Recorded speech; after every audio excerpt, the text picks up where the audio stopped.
सुबह बखैर, good morning Pakistan. मैं हूँ माया खान और मैं हूँ शाहजेब अहमद। नई उमंग, नई तरंग, जज्बे जवान, नई आवाज, नए अंदाज और होंगे हम एक आवाज। एक बार फिर शाहजेब और माया की तरफ से अ वेरी गुड मॉर्निंग। और आप देख रहे हैं सुबह सवेरे पाकिस्तान। तो आज माया बहुत सारी हमारे पास स्टोरीज हैं। आप कैसी हैं? मैं बिल्कुल ठीक हूँ and welcome Shahzeb. Thank you very much. आप सबको भी हम खुशामदीद कहेंगे पहले शो में, और आज हम बहुत सारी स्टोरीज को प्रोग्राम का हिस्सा बनाएंगे। लेकिन सबसे पहले नजर डाल लेते हैं टॉप स्टोरीज पर, क्योंकि सबसे पहली खबर हमारी माया बहुत अच्छी है ना? बहुत ही प्यारी खबर है। सिर्फ इतना कह सकती हूँ कि रूहानियत और दीन की रोशनी से भरपूर जब ये खुशी की खबर आई तो लोगों की जिंदगी में एक और जिंदगी की लहर दौड़ गई। काबे की रौनक, काबे का मंजर, अल्लाहू अकबर, अल्लाहू अकबर। सिर्फ इतना कह सकते हैं कि हर मुसलमान की एक ख्वाहिश होती है कि मरने से पहले रब ताला तेरी दरगाह की, तेरे घर की, तेरे दर की एक बार दीदार जरूर हो। अल्हम्दुलिल्लाह अल्हम्दुलिल्लाह उम्र की सादतें माशाल्लाह बार बार नसीब हुई। एक बार फिर देखने की चाहत है। लेकिन जो लोग प्लान करते रह गए इस कोविड के टाइम्स में शाहजेब, उनके लिए ऐसी सिचुएशन थी कि कब रब ताला तेरा दर खुलेगा, कब तेरा घर खुलेगा। और एक और अच्छी खबर जो हम इसमें शामिल कर लें वो ये है कि जो 50 साल से जायद उम्र के अफराद हैं उनको भी इजाजत दे दी गई है, वो भी उम्र की सादत हासिल कर सकते हैं। लेकिन वो पाबंदी माया अभी तक बरकरार है कि 18 साल से कम की उम्र, हाँ वो बिल्कुल इजाजत अभी नहीं दी गई है। लेकिन कितनी अच्छी बात है ना शाहजेब कि ये खबर आई है और पाकिस्तान में रहने वाले तमाम मुसलमानों के लिए, कितने लोग के मुसलमानों के लिए भी खैर अच्छी खबर ये है क्योंकि अब तो सब कुछ खुलता जा रहा है कोविड के बाद से। लेकिन अब पाकिस्तान के मुसलमान इसीलिए बहुत खुश हैं क्योंकि अब उनको भी इजाजत मिल गई है और अब ओवरऑल इजाजत दे दी गई है 50 साल से जायद उम्र के अफराद को भी कि वो जा सकते हैं और उम्र की सादत हासिल कर सकते हैं। अल्लाह के घर का ये खूबसूरत नजारा कर सकते हैं, ये सादत हासिल कर सकते हैं। तो आगे बढ़ जाते हैं। बिल्कुल और कुछ पॉलिटिकल खबरें भी हैं, की खबरें भी होंगी, तालीम की भी होंगी, स्पोर्ट्स की भी होंगी। लेकिन सबसे पहले हम जिक्र कर लेते हैं वजीर आज़म पाकिस्तान इमरान खान का, क्योंकि उन्होंने एक अमरीकी स्कॉलर को इंटरव्यू भी दिया है, बड़ा अहम इंटरव्यू दिया है। इसमें उन्होंने बहुत सारी बातें की हैं और उनकी बातें बड़ी अच्छी होती हैं। खुद भी इमरान खान साहब बहुत बड़े स्कॉलर हैं और बड़ी अच्छी बातें करते हैं। मैं इस बिल्कुल मुत्तफिक हूँ शाहजेब कि उनकी बातें, उनके रुतबे से कि वो हमारे कैप्टन है, इससे कोई इनकार नहीं कर सकता। और ना मैं तो बिल्कुल पर्सनली नहीं करूंगी। I actually respect him for his individual views. वो अना की बात करते हैं, वो पाकिस्तान को रियासत मदीना बनाने की बात करते हैं और मैं कहती हूँ अल्लाह पाक इनकी दुआ को और इनकी बात को कबूल फरमाए कि पाकिस्तान रियासत मदीना बन जाए। इससे बड़ी और इससे प्यारी बात हो ही नहीं सकती। लेकिन बिल्कुल वो ये भी कह रहे हैं लेकिन के जिल्लत और इज्जत ये अल्लाह के हाथ में है। और वो ये इसलिए कह रहे हैं क्योंकि उन्होंने एक जंग लड़ी है और वो एक जंग लड़ रहे हैं खास तौर पर माफिया के खिलाफ, जिसका उन्होंने जिक्र भी किया। और उस माफिया को शिकस्त देने के लिए पूरी आवाम को उनके साथ खड़ा होना होगा ताकि इस माफिया को शिकस्त दिए जा सके। और जो वो चाहते हैं, जो वो मदीना की रियासत बनाना चाहते हैं पाकिस्तान को, इस मंजिल पर वो पहुंच सके, इसको कामयाब बना सके। तो बहुत सारी उनकी स्टेटमेंट्स आई, बड़ी अहम स्टेटमेंट्स आई जिस पर उन्होंने गुफ्तगू की और ये भी कहा कि मैं जाती मफाद के लिए इक़्तिदार में नहीं आया हूं, मैं कौम की खिदमत करने के लिए आया हूं। अच्छा मुझे एक बात बताएं शाहजेब, आपने हम इमरान खान साहब की वज़ीर आज़म पाकिस्तान की बात की, खेल के मैदान की बात की। खेल के मैदान में बहुत कुछ हो रहा है, टेस्ट सीरीज के वाले से हो रहा है, रमीज वर्सेस पीएसएल झगड़े भी चल रहे हैं। क्या चल क्या रहा है, झगड़े हो क्या रहे हैं भाई, ये तो हमें बताओ। बिल्कुल ऐसा हो रहा है कि पीएसएल फ्रेंचाइज मालिकान और इसके साथ साथ रमीज राजा, इससे कबल भी कुछ इनकी गर्मा गर्मी हुई थी और एक बार फिर कुछ गर्मा गर्मी देखी गई है। कुछ मामला जब उनका वहां पर इजलास हुआ, उनकी मुलाकात हुई, मीटिंग हुई, तो उसमें कुछ इनकी बहस भी हो गई, कुछ गर्मा गर्मी हो गई। लेकिन हम उम्मीद करते हैं कि मामला बेहतर हो जाएं क्योंकि हम चाहते हैं कि हमारा पीएसएल जो इतना कामयाब इवेंट है वो ऐसे ही चलता रहे, वो बिल्कुल भी उसको कोई ठेस ना पहुंचे, वो कामयाब रहे जिस तरीके से पूरी दुनिया भर में अब तो पीएसएल देखा जाता है। बड़ा कामयाब इवेंट है हमारा। कितने एक्साइटेड हो चुके हैं, एक्चुअली इसका कुछ हो नहीं सकता कोई इलाज। आज़ेब हम लोग अब एक्साइटेड हो चुके हैं, अब इसका कोई इलाज नहीं है। हम बहुत उम्मीद लगाए हुए, हम दुआएं कर रहे हैं कि अल्लाह पाक पाकिस्तानी टीम को नजर बद से बचाए। लेकिन रमीज राजा ने कुछ सख्त जुमले इस्तेमाल कर दिए, घुसपैठिए कह दिया उनको जो फ्रेंचाइज मालिकान है। लेकिन इसकी वजह से खैर हम ये अभी भी यही कहेंगे कि हम ये चाहते हैं कि ये मामला जल्द से जल्द सेटल हो जाए और ये ठीक हो जाए ताकि कोई ऐसी प्रॉब्लम ना हो। वो T20 मोड में चेयरमैनशिप कर रहे हैं, माफी की बात काटी, लेकिन वो फुल एक्शन में ना, फुल हेड ऑन आ रहे हैं वो, मतलब क्यों, व्हाई? खैर उनकी कामयाबियां हम देख भी रहे हैं और आगे भी देखते रहेंगे, इस पर तफसीली बात भी करेंगे प्रोग्राम में आगे। लेकिन एक और बड़ा अहम मौजू है, वो है world cup, women world cup qualifier का। इसकी खबर हम आपको ये दे दें कि दुनिया भर में हम देख रहे हैं कि कोविड का सबको नुकसान हो रहा है माया, हाँ, लेकिन किसी किसी को फायदा भी हो रहा है। किसको फायदा हो रहा है? हमारी वुमेन टीम को फायदा हो गया है, और कुछ वुमेन टीम ऐसी हैं जिनको फायदा हो गया है। वो ऐसे हो गया है कि नई किस्म सामने आने के बाद, जो कि साउथ अफ्रीकन ममालिक में देखी गई है, उसके बाद हमने ये देखा कि जो वुमेन्स वर्ल्ड कप क्वालिफायर था उसको खत्म कर दिया गया है। और अब मेगा इवेंट जो कि न्यूजीलैंड में होने जा रहा है 4 मार्च से 3 अप्रैल तक 2022 में, उसमें पाकिस्तान की वुमेन टीम पार्टिसिपेट कर सकेगी। उसका जो परवाना है वो मिल गया है। मुझे याद पड़ रहा है इस बात से कि मैं ना स्कूल में वुमेन क्रिकेट टीम की वाइस कैप्टन थी। अच्छा, आप खेलों में भी हैं। आप आगे हम जिक्र करेंगे, ये कुछ आप आजकल हवाओं में भी उड़ी हैं, उसका भी हम आगे जिक्र करेंगे। अच्छा, ये बिल्कुल जूम आने गुफ्तगू नहीं है, लिटरली हवाओं में उड़ी हूँ। जूम आने गुफ्तगू नहीं की ना, ये म्यूजिशियन भी है, इनके अंदर बहुत सारे टैलेंट्स हैं, वो हम आगे इसका जिक्र करेंगे, उस पर बात करेंगे। लेकिन क्योंकि क्रिकेट की बात हो रही है और खेलों की बात हो रही है, तो पाकिस्तान और बांग्लादेश का जो इस वक्त टेस्ट मैच चल रहा है उसका जिक्र ना किया जाए ये कैसे हो सकता है। बांग्लादेश की परफॉर्मेंस शुरू में डगमगाई थी, लेकिन उसके बाद हमने देखा कि उन्होंने बेहतरीन कमबैक किया, बहुत अच्छी परफॉर्मेंस दी और 330 का उन्होंने टारगेट दिया। और उसके बाद हमने देखा कि लेकिन जो हमारा सॉरी तो बात काट रही हूँ आपकी, अब बात करते करते वो याद आ गया कि कोविड का कितना असर हो रहा है तमाम सिचुएशन पर, जो इस वक्त 5th वेरिएंट आ चुका है। बिल्कुल बिल्कुल, हम क्रिकेट में बात करते हैं, अब कोविड का आना बहुत जरूरी है, क्योंकि जो नया वेरिएंट आया है वो बहुत नुकसान पहुंचा रहा है। और हम ये उम्मीद करते हैं कि ये पाकिस्तान में ना आए, क्योंकि हम लॉकडाउन के मुतहम्मिल नहीं हो सकते। हम यही चाहते हैं कि इसको सफरी पाबंदियां लगाकर रोका जाए, पाकिस्तान में ना आए, ताकि हम पुरसकून जिंदगी गुजार सके। तो और बहुत सारी स्टोरीज है हमारे पास, आगे प्रोग्राम में शामिल करेंगे। बांग्लादेश के हवाले से बताओ, जो टेस्ट सीरीज आ रही है अब, इसमें क्या उम्मीद रखी जा सकती है और क्या गहमा गहमी है? देखें, मॉर्निंग सेशन जो है ना, उसमें बॉलर्स के हाथ में है सब कुछ। अगर बॉलर्स कामयाब हो गए, जल्द से जल्द विकेटें गिरा दी, तो हम कामयाब हो जाएंगे। इस पर तफसीली बात करेंगे प्रोग्राम में आगे। हमारे साथ इसमें कुछ लोग भी मौजूद होंगे। तो हम पॉलिटिकल खबरों से आगाज कर लेते हैं, बाकायदा आगाज कर लेते हैं। टॉप स्टोरीज हमारी हो चुकी हैं और पॉलिटिकल खबरें हम शामिल करते हैं कि मुल्क वक्त बहुत कुछ चल रहा है। ऑडियोज और वीडियोज भी आ रही हैं, और एक मुबैना ऑडियो वीडियोज का जो एक जंग है, जो हम देखते हैं अक्सर इलेक्शन से पहले शुरू हो जाती है। कुछ भी मतलब कुछ भी एक रिवायत है कि जब भी कोई इलेक्शंस आते हैं उससे पहले ऐसे स्कैंडल्स, छोटे मोटे स्कैंडल सब कुछ आ रहा होता है, कुछ आ रहा होता है। ऐसा ही एक माहौल इस वक्त पाकिस्तान में चल रहा है। इसी पर हम बात कर लेते हैं और उनसे हमारे गेस्ट भी हमारे साथ मौजूद होंगे।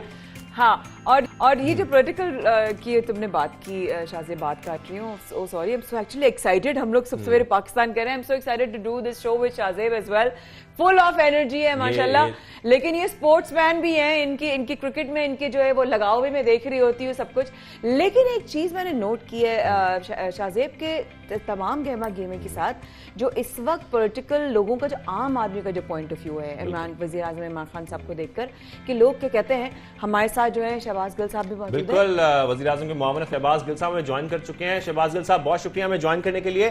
शहबाज साहब, मुल्क में इस वक्त सियासत में बड़ी गर्मा गर्मी चल रही है, कुछ हल्का 133 के भी इलेक्शन सर पर आ गए हैं, और उसकी वजह से भी कुछ छोटे मोटे स्कैंडल्स भी सामने आ रहे हैं। आप क्या समझते हैं, ये जो रिवायत है, सियासी रिवायत है कि ऐसे स्कैंडल्स आते रहते हैं, ऐसी चीजें सामने आती रहती हैं, इससे कोई फर्क नहीं पड़ेगा, आप कैसे देख रहे हैं इसको?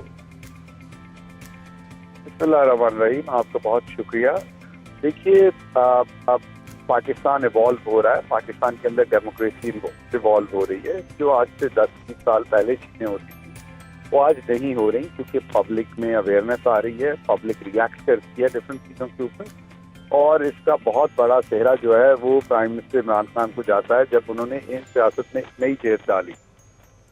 2013 में अगर आपको याद हो तो उन्होंने इलेक्शन में दांधी के खिलाफ एक धरना किया 2013 के इलेक्शन के बाद, और उस टाइम से ये मौजू बहस है पूरे मुल्क में इलेक्शन के अंदर होने वाली धांधली।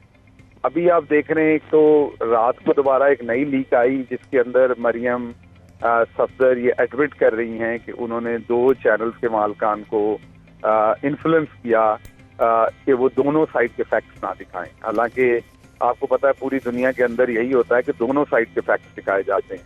वो एतराज कर रही हैं और एतराफ कर रही हैं अपनी वीडियो ऑडियो में कि दोनों साइड के फैक्ट्स जो हैं वो क्यों दिखाए जा रहे हैं। तो एक तो आप ये देख रहे हैं कि आपको नजर आता है कि अगर 3-3 अरब रुपए के इश्तेहारात और पंजाब को मिला लें तो 5 अरब के 5 सालों में इश्तेहार एक टीवी चैनल को जाते हैं, और इस तरह 3 से 4 अरब एक और टीवी चैनल को, और 3 से 4 अरब एक और टीवी चैनल को जाते हैं।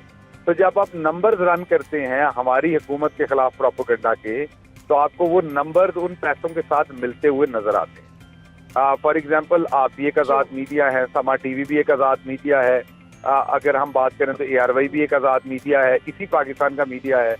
जब हम नंबर रन करते हैं डिफरेंट चैनल्स के, तो हमें नजर आता है कि अगर कहीं आधा रुपया कोई चीज महंगी होती है और 1 रुपया सस्ती होती है, तो जो 1 रुपया सस्ती होने वाली चीज है उसकी खबर कौन कौन चैनल देता है, और आधा रुपया महंगी होने की कौन कौन हेडलाइन सिर्फ बना के चलाता है और सस्ती नहीं देता। तो आप जब डाटा रन करते हैं तो आपको नजर आता है कि ये जो पैसा इन्वेस्ट किया गया था मीडिया के अंदर, उसकी डिपिक्शन भी फिर नजर आती है कि किस तरीके से जिस दिन से हमारी हुकूमत आई, एक पार्टी बनके, माफिया बनके हमें डाउनग्रेड करने के लिए एक लगातार हमारे खिलाफ कैंपेन चलाई जाती है और हर रोज चलाई जाती है। अब दूसरी बात आपने कही जो वोट खरीदने और बेचने पे है। देखिए, ये जो वोट खरीदे और बेचे जा रहे हैं, आपके सामने 2-2 हज़ार रुपए के अंदर वोट को इज्जत दी जा रही है। तो यही वोट की इज्जत है जिसकी वजह से ये 3 दफा वजीर आजम पहले बन चुके हैं, और ये दोबारा कहते हैं कि वोट को इज्जत दो ताकि हम दोबारा आ जाएं।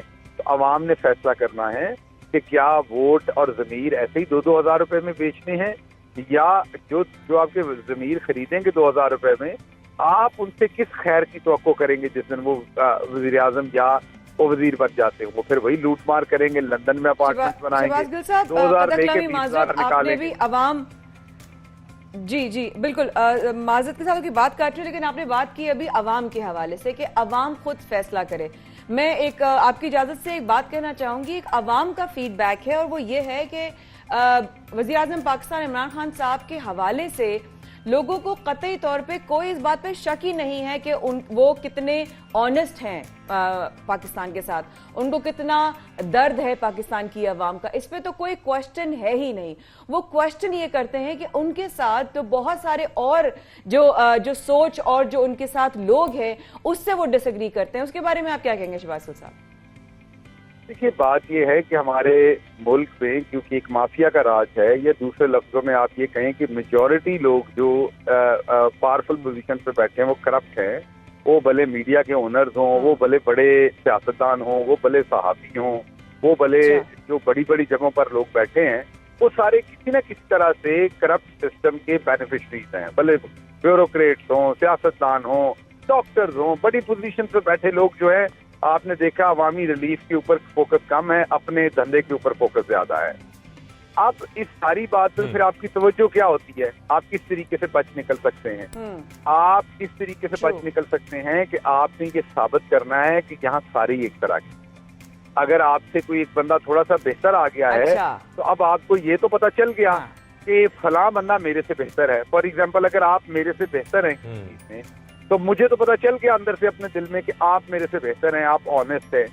अब आवाम को नजर भी आ गया, दूध का दूध पानी का पानी नजर आ गया कि मैं करप्ट हूँ और आप ऑनेस्ट हैं, ये भी नजर आ गया।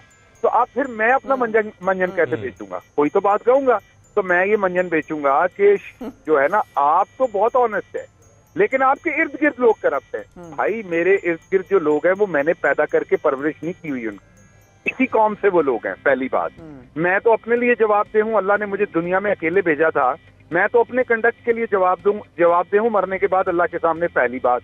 दूसरा, मैं जवाबदेह हूँ कि क्या मैं सबको तबलीग करता हूँ कि नहीं, तलकीन करता हूँ कि नहीं कि भाई सच बोलो, भाई करप्शन नहीं करो। तीसरा ये कि अगर मेरे इल्म में कोई चीज आती है कि फलां ने करप्शन किया तो क्या मैं उसे सजा देता हूँ कि नहीं।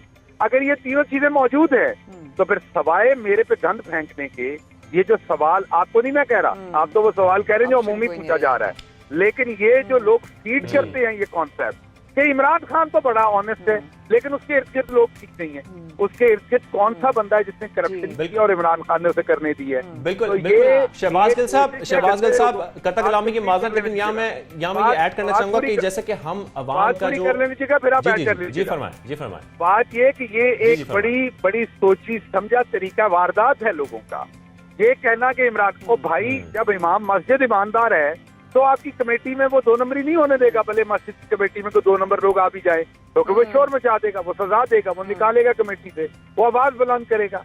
अब फर्क सिर्फ यही है कि जब इमरान खान ईमानदार है तो उसका फर्क ये पड़ रहा है कि अगर हमारी किसी भी कैबिनेट में किसी बंदे पे करप्शन का इल्जाम लगता है तो उसको निकाल दिया जाता है। अब आप ये कहते हैं कि इमरान खान साहब 100% जो है वो करप्शन खत्म कर सकते हैं, उसकी सिर्फ जो अहलियत है वो अल्लाह सुब्हाना ताला की जात के पास है। 100% प्योरिटी जाने सोसाइटी में किसी इंसान के पास नहीं है। सवाल ये कि क्या इमरान खान के कंट्रोल के अंदर, उनकी जो शक्कत के अंदर, उनकी जो ताकत के अंदर चीजें हैं वो हो रही हैं या नहीं? बिल्कुल हो रही हैं।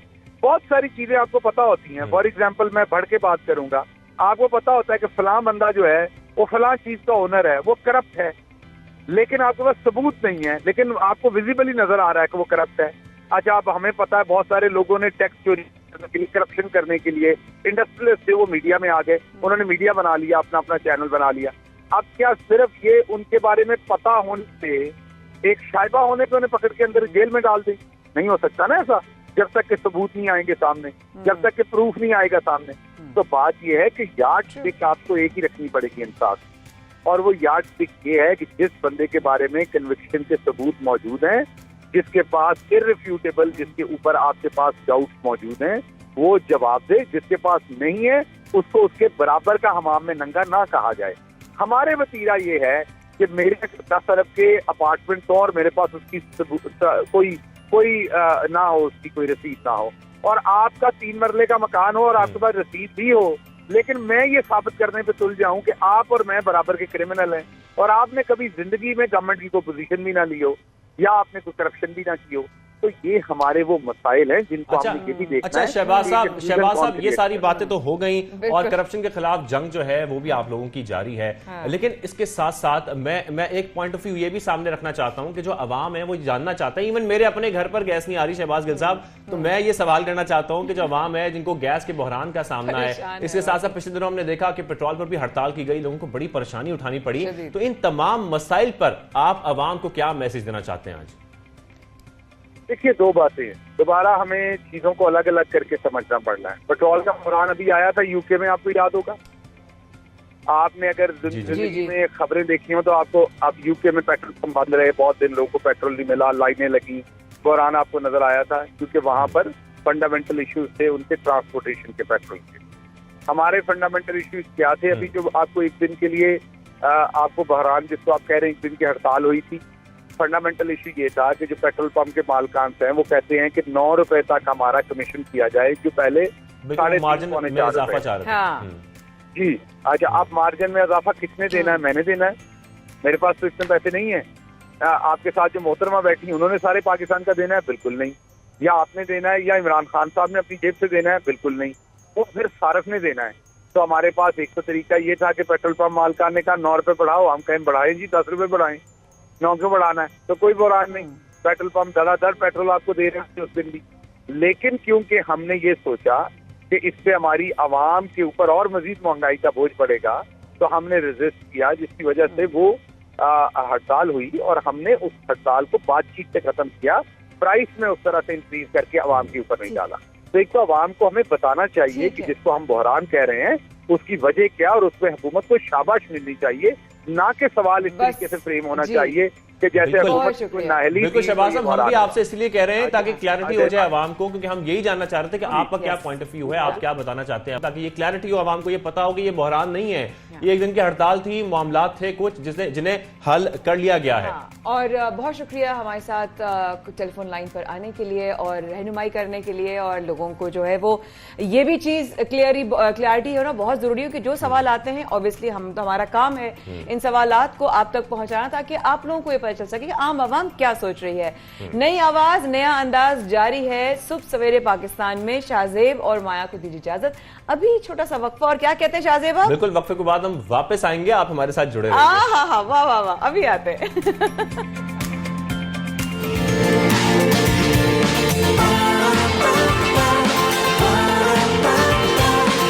सुबह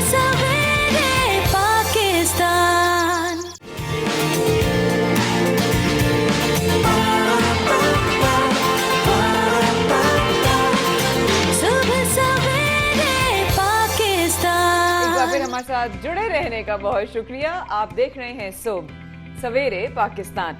अब चलते हैं शाहजेब उस खबर की तरफ जिसने पूरी दुनिया को हिला के रख दिया, कोविड का 5th वेरिएंट। बिल्कुल, 5th वेरिएंट जो है वो आ चुका है। साउथ अफ्रीकन कंट्रीज की तरफ ये ज़्यादा इस वक्त देखे जा रहे हैं, केसेस सामने आ रहे हैं और ये ओमिक्रॉन जो है इसको बहुत ख़तरनाक वेरिएंट कहा जा रहा है, जिसकी वजह से मुख्तलिफ ममालिक जो हैं वो सफरी पाबंदियां लगा रहे हैं और इस सफरी पाबंदियां लगाना माया बहुत ज़रूरी है, बहुत जरूरी है। और जिस तरह अभी आप लिस्ट बताएंगे तो सबको पता चलेगा कौन कौन से ममालिक में सख्तियां शुरू हो गई हैं। लेकिन एक सवाल मेरे जहन में, आप बताए थे चलिएगा, लेकिन एक सवाल मेरे जहन में बार बार आ रहा है, कहीं ये सुना जा रहा है कि जिनको डबल वैक्सीनेशन हो चुकी है उनको भी हो रहा है, लेकिन कहीं ये भी रिसर्चेस और सर्वे सामने आए हैं कि जिनको 2 दफा जिनकी वैक्सीनेशन डबल वैक्सीनेशन हो चुकी है उनको भी लाइट जरूर हिट कर रहा है, लेकिन इट इज जिन्होंने वैक्सीनेशन नहीं कराई है उनके लिए बहुत जानलेवा है। बिल्कुल आप सही कह रही हैं। इस पर हम माहिरीन से भी बात करेंगे ताकि हम ये जान सकें कि आखिर इसके लिए, इसके बचाव के लिए हमें क्या करना होगा। लेकिन इसके साथ साथ मैं इस बात का जरूर जिक्र कर दूं कि यूरोपीय यूनियन ने जनूबी अफ्रीकन रीजन के साथ तमाम सफरी राबते मुनक़ता कर दिए हैं। इसके साथ साथ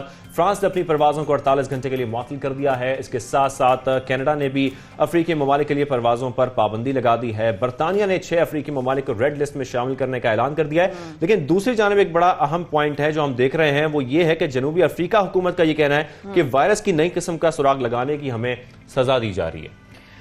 देखो ये भी एक पॉइंट ऑफ व्यू है और ये भी एक फीडबैक है। जब तक हम किसी एक्सपर्ट से नहीं बात करेंगे हमारे लिए जो है वो चीजें ओपन नहीं होंगी। और हमारे साथ इस वक्त मौजूद हैं पार्लिमानी सेक्रेटरी सेहत नौशीन हामिद साहिबा। अस्सलाम वालेकुम नौशीन साहिबा, वेलकम टू द शो। जी वालेकुम सलाम जी, थैंक यू जी। नौशीन साहबा, पहला सवाल, सबसे पहले बहुत शुक्रिया शो में आने के लिए। नौशीन साहबा, पहला सवाल, पूरी दुनिया में इस वक्त 5th कोविड का जो वेरिएंट है ओमिक्रॉन, इसने हलचल मचा दी है, खौफ और इराज फैल चुका है, लोग फिर डर चुके हैं कि पाकिस्तान में क्या होगा, लॉकडाउन हो गया तो क्या होगा, कारोबार का क्या होगा, जिंदगी का क्या फ्यूचर अब हमें फोर्थ का मिलता है, जबकि अब बड़ी मुश्किल से लाइफ नॉर्मल होना शुरू हुई थी। जी जी देखें, मैं समझती हूँ कि बिल्कुल हमें इसके लिए केयरफुल तो होना चाहिए, एहतियाती तदाबीर भी करनी चाहिए और हुकूमत इस वक्त पूरी तरह से विजिलेंट है। और हम लोगों ने भी अपनी ट्रेवल पॉलिसीज जो हैं वो अनाउंस कर दी है उन अफ्रीकी ममालिक से जहाँ से ये डिस्कवर हुआ है, जहाँ पे इसकी मौजूदगी है, वहाँ से पाकिस्तान ने भी तमाम सफरी राब्ते जो हैं वो फिलहाल उनको C कैटेगरी की ममालिक में डाल दिया है। तो अब कोई भी फ्लाइट चाहे वो वहाँ से डायरेक्ट हो या इनडायरेक्ट आ रही हो, अगर कंट्री ऑफ ओरिजिन वो होगी जहाँ पर इस वायरस की मौजूदगी है तो उनको एक स्पेशल प्रोटोकॉल के तहत पाकिस्तान में आने की इजाज़त दी जाएगी 5 दिसंबर तक, क्योंकि हमारे कुछ पाकिस्तानी वहाँ पे स्ट्रैंड हुए हैं। तो उनको आने से पहले अपना एक PCR नेगेटिव टेस्ट लेकर बोर्ड करना पड़ेगा और वंस दे रीच पाकिस्तान तो फौरी तौर पे एयरपोर्ट पे लैंड करते साथ उनका रैपिड एंटीजन टेस्ट होगा। अगर वो नेगेटिव हुआ तो फिर भी उनको घर जाके 3 दिन क्वारंटीन करना है और 3rd डे पे दोबारा से अपना टेस्ट रिपीट कराना है। और अगर खुदा न खास्ता वो पॉजिटिव होते हैं तो उनको 10 दिन के लिए क्वारंटीन किया जाएगा और at the end of the 10 days उनकी दोबारा से टेस्ट किया जाएगा। तो ये हम अपनी तरफ से तो तमाम एहतियाती तदाबीर कर रहे हैं और इंशाल्लाह ताला हमें उम्मीद है कि क्योंकि अब हमने पहले 1-1.5 साल में बहुत कुछ सीखा है। पहली दफ़ा जब ये आया था तो हमारी उस तरह से पॉलिसीज़ और उस तरह से हमारी तैयारी नहीं थी। अब NCOC जो है वो एक बड़ा मैं समझती हूँ एक्सपीरियंस के साथ अब हम पॉलिसीज़ बनाते हैं और वो इफ़ेक्टिव भी हुई हैं, जिसको दुनिया ने भी रिकग्नाइज़ किया है कि पाकिस्तान की पॉलिसीज़ जो हैं वो इफ़ेक्टिव थी। मगर मैं यहाँ से ज़रूर कहूँगी कि एहतियात ज़रूर करें, मगर इतनी पैनिक सिचुएशन जो है उसकी ज़रूरत नहीं है। इसके लिए भी वही सारे प्रोटोकॉल्स हैं कि मास्क का इस्तेमाल करना है, सोशल डिस्टेंसिंग करनी है। तो ये चीज़ें जो है ये मैं समझती हूँ कि हम बचाव के लिए काफ़ी हैं। अगर लोग अपना थोड़ा सा ये जो SOPs है उनको जरा अगर देख लें तो हमें बाकी उस तरह से मुल्क को क्लोज डाउन करने की जरूरत नहीं पड़ेगी और इंशाल्लाह ताला इस वेरिएंट के अंदर से भी जो है वो निकल आएगा। बिल्कुल बिल्कुल। और नौशीन साहिबा, हमारे एनसीओसी ने, पाकिस्तान ने बेहतरीन मुकाबला किया जो इससे पहले, इससे कबल जो वेरिएंट्स आए थे, और अब ये कहा जा रहा है कि बड़ा खतरनाक वेरिएंट है। जैसे कि आप भी बता रही कि इसके लिए भी एहतियाती तदाबीर जो इख्तियार करनी है, उसमें वही तमाम चीज़ें शामिल हैं। हमें मास्क का इस्तेमाल करना है और सैनिटाइजर का इस्तेमाल करना है, SOPs फॉलो करने हैं।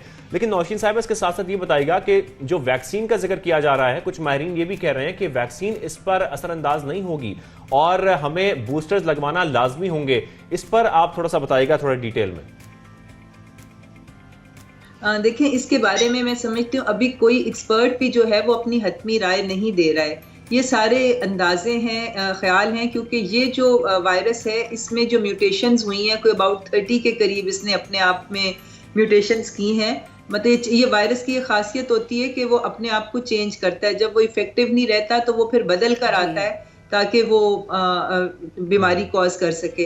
तो ये जो म्यूटेशंस हुई हैं वो इस दफ़ा इसकी जो स्पाइक प्रोटीन्स हैं उसके अंदर ये म्यूटेशन हुई है। और अभी भी मतलब कुछ एक्सपर्ट्स का यही आइडिया कि जो चाइना की वैक्सीन ज़्यादातर पाकिस्तान में इस्तेमाल हुई है, क्योंकि वो होल वायरस के लिए थी तो इसलिए वो इफ़ेक्टिव रहेगी।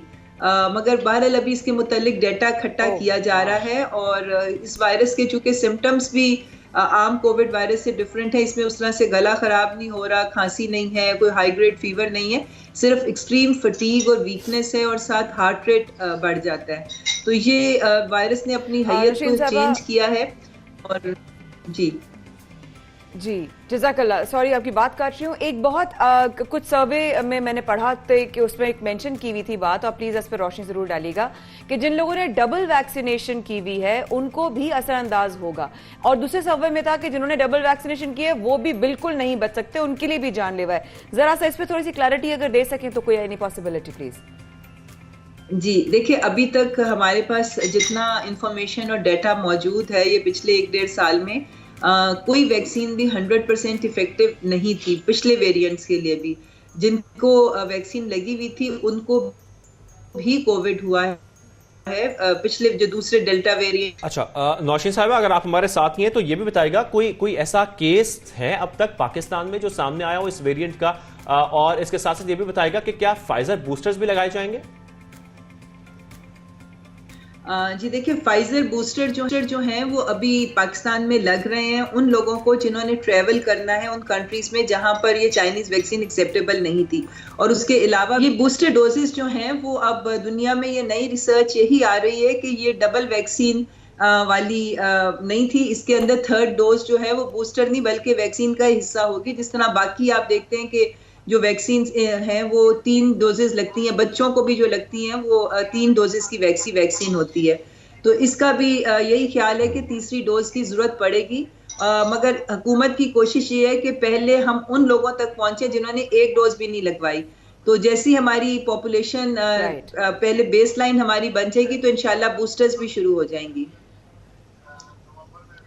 नौशीन साहबा, कोई मुमकिन केस है सामने आया हो? और एक दूसरा सवाल साथ में कि जो तीसरी डोज है क्या उसका कोई टाइम लिमिटेशन कोई जहन में है अभी, या इट्स टू बहुत जल्दी? मैंने ये सवाल कर लिया वक्त से पहले कि तीसरा पहले और दूसरी डोज के बीच में एक टाइम ड्यूरेशन था, तो तीसरी जो अगर डोज लगानी जरूरी पड़ सकती है तो उसका भी कोई टाइम ड्यूरेशन है? और कोई मुमकिन केस अगर सामने आया हो? जी अभी कोई केस जो है वो मिनिस्ट्री ऑफ हेल्थ की तरफ से अनाउंस नहीं किया गया।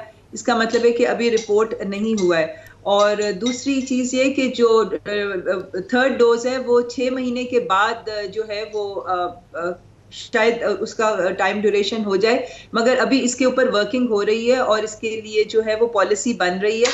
वो इंशाल्लाह आने वाले दिनों में जो है वो हुकूमत की तरफ से अनाउंस हो जाएगी। जी thank you so much Nausheen साहबा, आपके वक्त का और रहनुमाई करने का, क्योंकि एक ऐसा इस वक्त चैलेंज है हमें पूरी दुनिया में और पाकिस्तान के लिए इसलिए ज्यादा है कि हम जाहिर अपने मुल्क को लेकर और अपने हालात को लेकर थोड़ी जल्दी परेशान हो जाते हैं। Thank you so much for your time. इंशाल्लाह।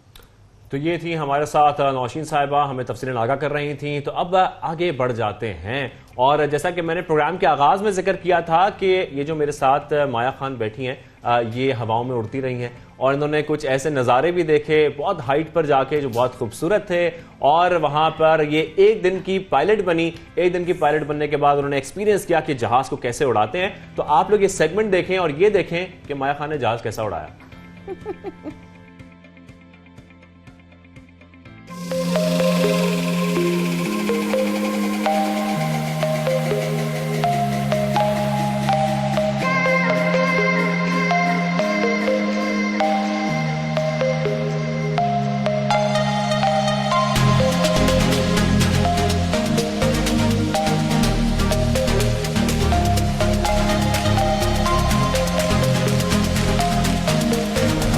मौजूद हैं एक ऐसी जगह पर जिसके बारे में मैं सिर्फ सोच सकती थी, और thanks to my team and thanks to team over here कि मैं कहूँ, आप कह रहे होंगे यहाँ कहाँ हैं आप जी। इस वक्त मैं जिना इंटरनेशनल एयरपोर्ट के स्काई विंग के डिपार्टमेंट में और एरिया में हूँ कैप्टन आसिम के साथ। इनसे मैं बहुत सारे सवाल करने वाली हूँ। सबसे पहले सलाम करूँगी। अस्सलाम वालेकुम कैप्टन आसिम। वालेकुम अस्सलाम। थैंक यू आसिम भाई, हमें यहाँ पर आने के लिए आपने इनविटेशन भी दिया और हमारा आना कबूल भी किया। कैसे आप? मैं बिल्कुल ठीक हूँ। ये एक सेकंड ज़रा मुझे इजाज़त दीजिएगा, बेतकल्लुफ़ी के साथ सवाल करूँगी आसिम भाई।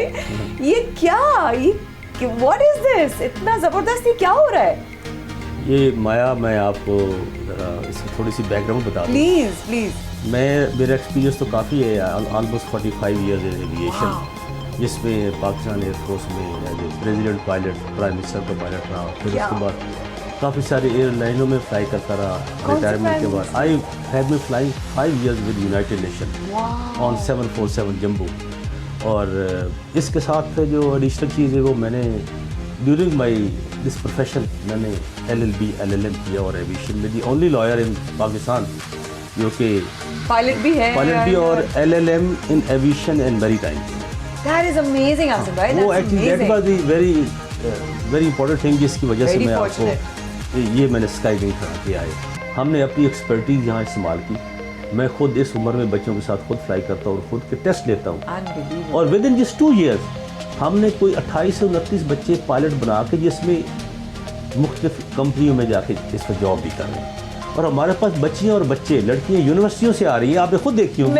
मैं देख के हैरान हूँ आसिम भाई कि मतलब बच्चियाँ और लड़कियाँ और सब मिलकर काम कर रहे हैं। वो मुझे ना लगता है कि मेरा मुल्क ग्रो कर रहा है, ग्रो करेगा इंशाल्लाह। मुझे लग रहा है मेरा मुल्क ग्रो कर रहा है। अगर आप जैसे मीडिया के लोग और हमारे जैसे मुखलिस लोग यहाँ काम करेंगे और हमको बिलियंस ऑफ डॉलर के खर्चे नहीं करेंगे, हम सिर्फ इसको ग्रो करना चाहें, तो बिलीव मी मैं गारंटी दे सकता हूँ कि मेरे स्कूल से जो भी बच्चा तैयार होकर जाएगा इंशाल्लाह वो कहीं दुनिया में मार नहीं खाएगा। मुझे बड़ा शौक था फौज में जाने का ना, मैं बड़ा क्रेजी थी कि मैं आर्मी में जाऊंगी, लेकिन मैंने कहा नहीं आर्मी में भी नहीं, तुम फ्लाइंग में जा सकती हो, फाइटिंग में नहीं जा सकती। मुझे फाइटिंग का शौक था। फिर लोगों ने कहा तुम्हारे तो ग्लासेस लग गए, अब तुम ना फ्लाइंग में नहीं जा सकती। तो यहाँ मुझे पता चला है, क्या ये मुझे सही पता चला है? सही पता चला, बिल्कुल। देखो जी, ग्लासेस लग जाए तो आप फाइटर पायलट नहीं बन सकती है, लेकिन कमर्शियल पायलट तो लोग ग्लासेस लगा के उड़ा रहे हैं। मैं खुद मतलब दूर की ग्लासेस नहीं लगाता, नज़दीक की मेरी भी लगी हुई है। तो ग्लासेस का कोई मैटर नहीं, क्योंकि वो आपके पास तो रिकमेंड हो जाता है, डॉक्टर कहा देता है कि एडिशनल चीज़ की she will be using reading glasses, यानी कि लेंस लगा सकते हैं आप, अपने लेजिक करवा सकते हैं, आप अपने ग्लासेस पहन सकते हैं सारा। ओह वाओ, दैट यानी कि मतलब हर बंदा और कोई बच्चे मेरे पास जिनकी आईसाइट वीक है वो ग्लासेस लगा के जहाज उड़ा रहे हैं। ये बताइए क्या हर एज ग्रुप फ्लाई कर सकता है? मैं आपको एक खबर सुनाना चाहता हूँ, may be it is a record. Breaking. मेरे पास एक रिटायर्ड डॉक्टर है who retired as a doctor at the age of 60. नहीं, at the age of 63 he got registered and माशाल्लाह he is flying. उसको शौक था जहाज उड़ाने का, वो उसने पूरी उम्र अपनी नौकरी की, डॉक्टर था, मेडिकल स्पेशलिस्ट था। वो अभी रिटायरमेंट के बाद मेरे पास जहाज उड़ा रहा है।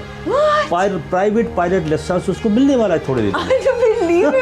अनबिलीवेबल। बस सब मैं पूछना चाहूँगी आसिम भाई, ताकि एक चीज़ मैं समझती हूँ कि लोगों को आना चाहिए, और मैंने एक चीज़ सोची कि ये एक बहुत ही ऐसी चीज़ है ज़िंदगी में, एक बार तो एक दिन का ज़रूर ये जो है ना ये एक्सपीरियंस हासिल करना चाहिए। Is everyone welcome from everywhere? अच्छा, इस एंगल से भी मैं आपको ब्रीफ कर दूँ। आप पता नहीं कहाँ से आप ये चीज़ें निकाल रही हैं, वो चीज़ें आप पूछ रहे हैं जो हम कर रहे हैं। वन डे पायलट का कॉन्सेप्ट हमने दिया है। हम बच्चों को इनवाइट करते हैं, वो आते हैं, वो 2 घंटे की प्रॉपर ब्रीफिंग लेते हैं, जिसमें उनको जहाज की बेसिक नॉलेज हम देते हैं, फ्लाइंग का बेसिक नॉलेज देते हैं। हमारा इंस्ट्रक्टर उसके साथ जाता है।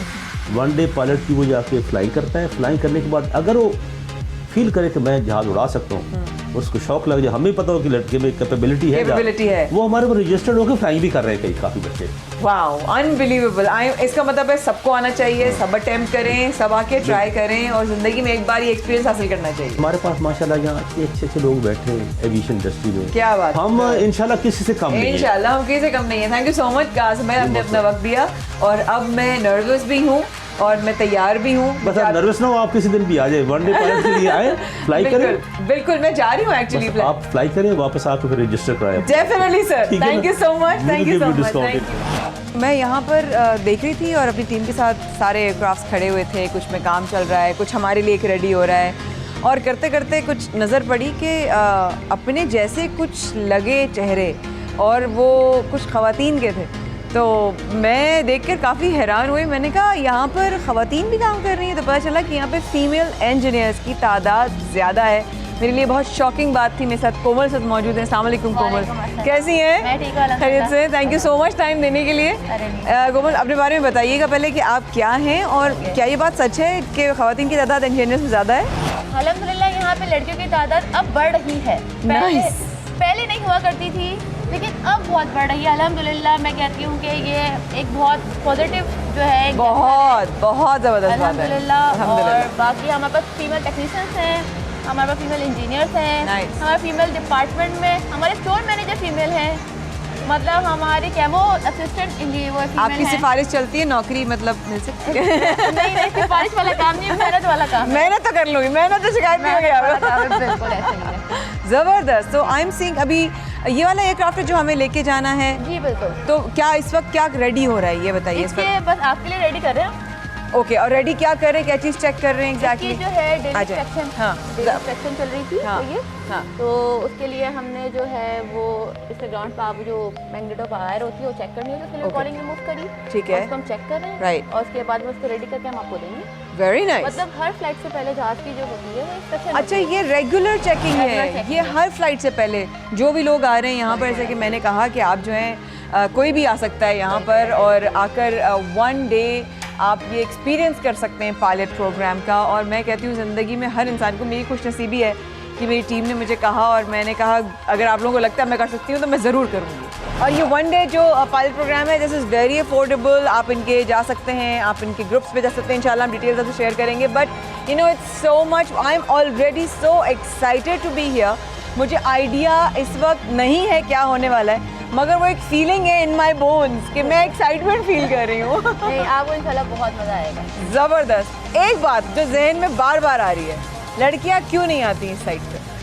लड़कियाँ क्यों नहीं आती साइड में, मुझे बस समझ में आया लड़कियाँ क्यों नहीं आती हैं। हाँ। अब तो मेरे ख्याल से अब तो अपॉर्चुनिटीज बहुत खुल गई हैं यहाँ पे। पहले एविएशन में होता था लड़कियाँ नहीं होती थी, true। अब तो हर लेवल में यहाँ पे लड़कियाँ मौजूद है, हर डिपार्टमेंट में मौजूद हैं। तो मुझे घर में बैठ के ख्वाब देख रही हूँ, ख्वाब ना देखे मैं कहती हूँ आए यहाँ पे एफर्ट करें, मेहनत करें। कोई चीज़ जो है मतलब ऐसी नहीं जो हासिल नहीं की जा सकती, इम्पॉसिबल कुछ भी नहीं है। और अब जो कंपनीज आ रही है वो इक्वल जेंडर अपॉर्चुनिटीज दे रही हैं, तो हमें तो अवेल करनी चाहिए ना। वाह, तो वो वाली बात कोमल की कि घर में बैठी है और सोच रही है कि यार करूँ नहीं करूँ, तो मतलब आगे बढ़ें, पाकिस्तान का नाम आगे बढ़ाना है। और ख़वातीन हर फील्ड में माशाल्लाह आ रही हैं और वो टाइम चला गया।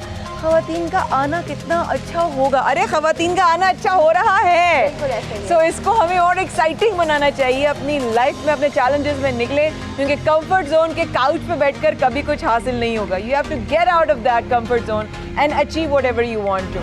As you know, single engine aircraft Cessna 172, और जैसे हमारा गाड़ी में डैशबोर्ड वगैरह इस तरह होता है, इससे जहाज में हमारा कॉकपिट होता है। ये हमारा थ्रोटल हो गया, इसमें आपके पास आप उसकी जो है पावर ज़्यादा करते हैं, पावर कम करते हैं, ठीक है। बिल्कुल सही।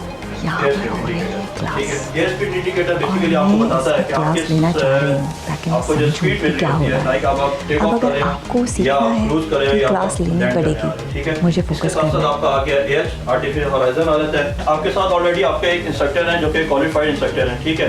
वो हर एक सिचुएशन को जो है ना मतलब देख भी रहे हैं, और वो किसी भी टाइम जो है ना वो देखेंगे कि अगर स्टूडेंट कंफर्टेबल नहीं है तो वो कंट्रोल कर देते हैं, ठीक है। बेसिकली मकसद हमारा ये है कि स्टूडेंट को सिखाना। बहुत बड़ा दिन है मेरे लिए, और इस वक्त मैं जहाँ हूँ मेरे लिए ऑलरेडी ये सरप्राइज़ शुरू हो गया। हर कदम एक सरप्राइज़ है, हर विजन एक सरप्राइज़ है, हर फ्रेम एक सरप्राइज़ है। और इस वक्त मैं एक अच्छे स्टूडेंट की तरह कैप्टन उस्मान के साथ हूँ, जो मुझे ब्रीफ करेंगे कि आपने वन डे कोर्स जो करना है फ्लाइंग का, उसमें आपने किन चीज़ों का ख्याल रखना पड़ता है। सबसे पहले अस्सलाम वालेकुम, thank you so much captain साहब। तो कैप्टन साहब मुझे बताइए कि मुझे किन चीज़ों का ख्याल रखना है। जी, सबसे पहले मैं आपको ब्रीफ कर दूं कि ये हमारा एक कॉकपिट है, जो एयरक्राफ्ट हमने फ्लाई करना है which is Cessna 172। Cessna 172, correct. हम ऑपरेट करेंगे, तो ये हमारे पास आते हैं सबसे पहले कुछ इंस्ट्रूमेंट्स जिसपे हम आपको ब्रीफिंग देंगे। ठीक है। This is called 6 basic instruments जिसपे एक फर्स्ट मिशन जो है आप फ्लाई करेंगे। ठीक है। तो basically this instrument is called air speed indicator, जिससे हमें पता चलेगा कि हमारी स्पीड कितनी है और हम किस स्पीड के हिसाब से फ्लाइंग कर रहे हैं। ठीक है। Then we will show the artificial horizon, जिससे हमें पता चलेगा कि हमारा होराइजन है कहाँ पे। मीन्स कि हम क्लाइंब कर रहे हैं और डिसेंडिंग स्टेज के ऊपर हैं।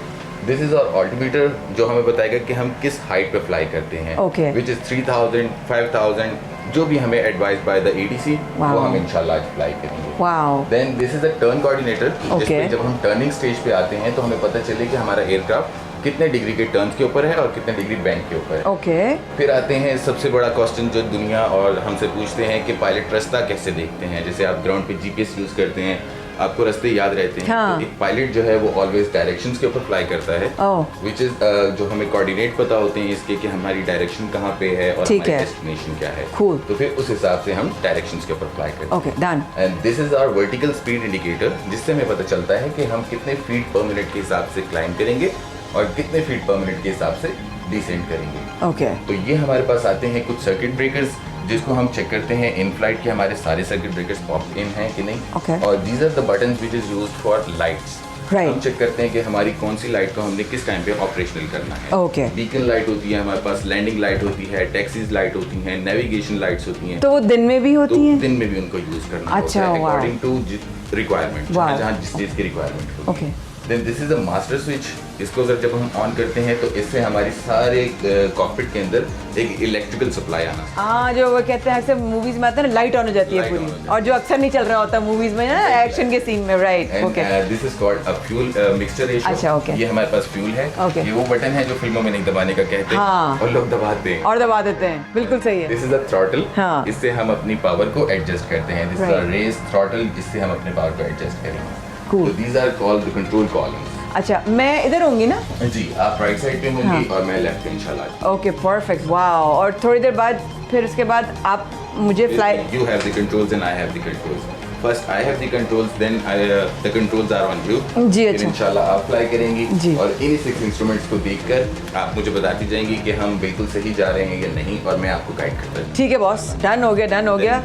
After this briefing we will move to the 360 of the aircraft. हम एयरक्राफ्ट को सर्च करते हैं, 360 डिग्री करते हैं उसको कंप्लीट, कि उसके कंट्रोल्स चेक करें, उसके इंस्ट्रूमेंट्स चेक करें। तो जो चीज़ मैंने आपको यहाँ दिखाई है वही आपको मैं कॉकपिट में दिखाना चाहूँगा। Yes, let's do it.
नाजिर हैं, किस तरीके से माया ने इतना अच्छा जहाज उड़ाया। माया, कैसा एक्सपीरियंस था, कैसा लगा आपको? बहुत अमेजिंग, अनबिलीवेबल, मतलब मुझे यकीन ही नहीं आ रहा था कि मैं वाकई में जहाज़ उड़ाने की कोशिश भी कर सकती हूँ। तो मेरा ख्याल है हर इंसान को जो इस वक्त कराची में है या पाकिस्तान में है वो ज़रूर आए, ये एक्सपीरियंस ज़रूर हासिल करें।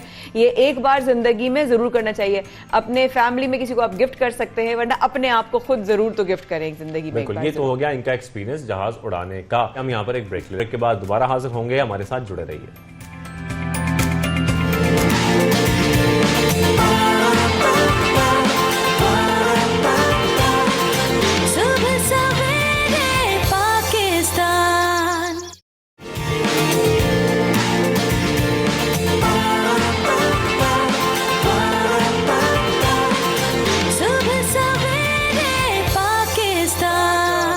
इससे कबल बहुत सारी चीज़ें आपको दिखा रहे थे, लेकिन एक बार फिर कुछ सियासी गर्मा गर्मी की बात कर लेते हैं, क्योंकि हमें इस वक्त ज्वाइन कर चुके हैं सेनेटर फैसल जावेद साहब। फैसल जावेद साहब, बहुत शुक्रिया हमें ज्वाइन करने के लिए, हमें वक्त देने के लिए। फैसल साहब, हम देख रहे हैं कि हुकूमत और अपोजिशन दोनों तरफ से मुबैना ऑडियो और वीडियो टेप्स जो हैं वो कुछ सामने आ रही हैं, बयानात दागे जा रहे हैं। आप इसकी टाइमिंग्स को कैसे देख रहे हैं? जी, अस्सलाम वालेकुम, कैसे हैं आप? सुबह बखैर, और इस प्रोग्राम शुरू करने की बहुत बहुत मुबारक हो आपको। और जो टाइमिंग है इनकी, वो टाइमिंग तभी होती है जब इनके केसेस चल रहे होते हैं, और जब केसेस चल रहे होते हैं तब ऐसी चीजें लेके आते हैं, बजाय इसके कि जो इनसे सवालात पूछे उनके जवाब दे।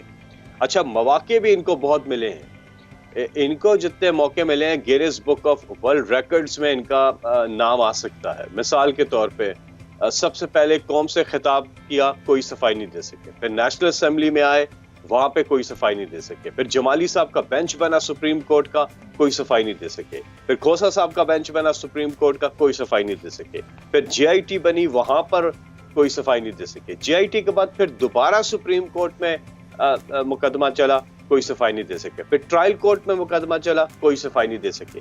एक चीज बतानी थी कि जो 4 लंदन के अपार्टमेंट्स हैं, ये इनके हैं तो कैसे हैं, मनी ट्रेल क्या है, सोर्स ऑफ इनकम क्या है, कैसे खरीदे हैं ये, इस पे ये आज की तारीख तक एक डॉक्यूमेंट नहीं दिखा सके।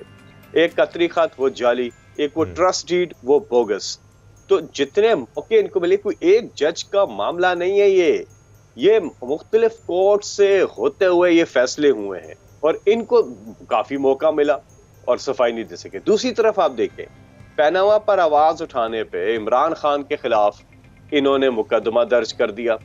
अब इमरान खान ने कोई अदालतों पे हमला नहीं किया, इमरान खान ने कोई पब्लिक ऑफिस होल्ड भी नहीं करते थे, उसके बावजूद उस कमाई पे जो बाहर की और एक एक पैसा पाकिस्तान लेकर के आए बैंकिंग चैनल्स के जरिए, उसके ऊपर भी 40 साल पुराना रिकॉर्ड दिया, 60 से ज्यादा दस्तावेजात दी, और एक एक चीज का हिसाब ऑडिट हुआ पूरा इमरान खान साहब का, और अदालत से वो सुरखरू निकले। तो इनके और इमरान खान के बीच में फर्क साफ जाहिर है। अच्छा, जैसा कि आप खुद भी कह रहे हैं कि इनमें और वज़ीर-ए-आज़म के बीच में फ़र्क साफ ज़ाहिर है। हमने देखा फैसल जावेद साहब, वज़ीर-ए-आज़म की जानिब से कल हम देख रहे थे कि बड़े अहम बयानात भी सामने आए हैं। मैं चाहूँगा उस पर भी आप कमेंट करें। जैसे कि वज़ीर-ए-आज़म कह रहे हैं कि अना किसी भी शख्स को तबाह कर देती है, इसके साथ साथ उन्होंने कहा कि हम माफिया के खिलाफ एक बड़ी अहम जंग लड़ रहे हैं और उसमें अब कुछ कामयाबियाँ भी मिल रही हैं। देखिए, जो माफिया है ना, वो माजी में माफिया इसलिए कामयाब रहा कि जो हुक्मरान थे उनकी पुश्तपनाही हासिल थी। इन सब हुक्मरानों ने माफियाज को, क्योंकि खुद बिजनेस करते थे, बाहर प्रॉपर्टीज खरीदनी होती थी, पैसा बाहर लेके जाना होता था, तो ये सबको अपने साथ मिलाकर खेलते थे। इमरान खान ने ना अपनी मिलें लगानी है, ना अपना कोई कारोबार करना है, ना बैरून मुल्क जदादे बनानी है, उन्होंने तो पैसा बनाना नहीं है, उन्होंने जो करना है इस मुल्क के लिए करना, अपनी जात के लिए नहीं करना। तो इसलिए वो कभी किसी माफिया को सपोर्ट नहीं करे, और माफिया के खिलाफ एक क्रैकडाउन जारी है। लेकिन ये आसान बात तो नहीं है ना, ये वो 30-40 साल का बिगड़ा हुआ निजाम है जिसको तब्दील किया जा रहा है, और वक्त के साथ साथ तब्दीली आ रही है।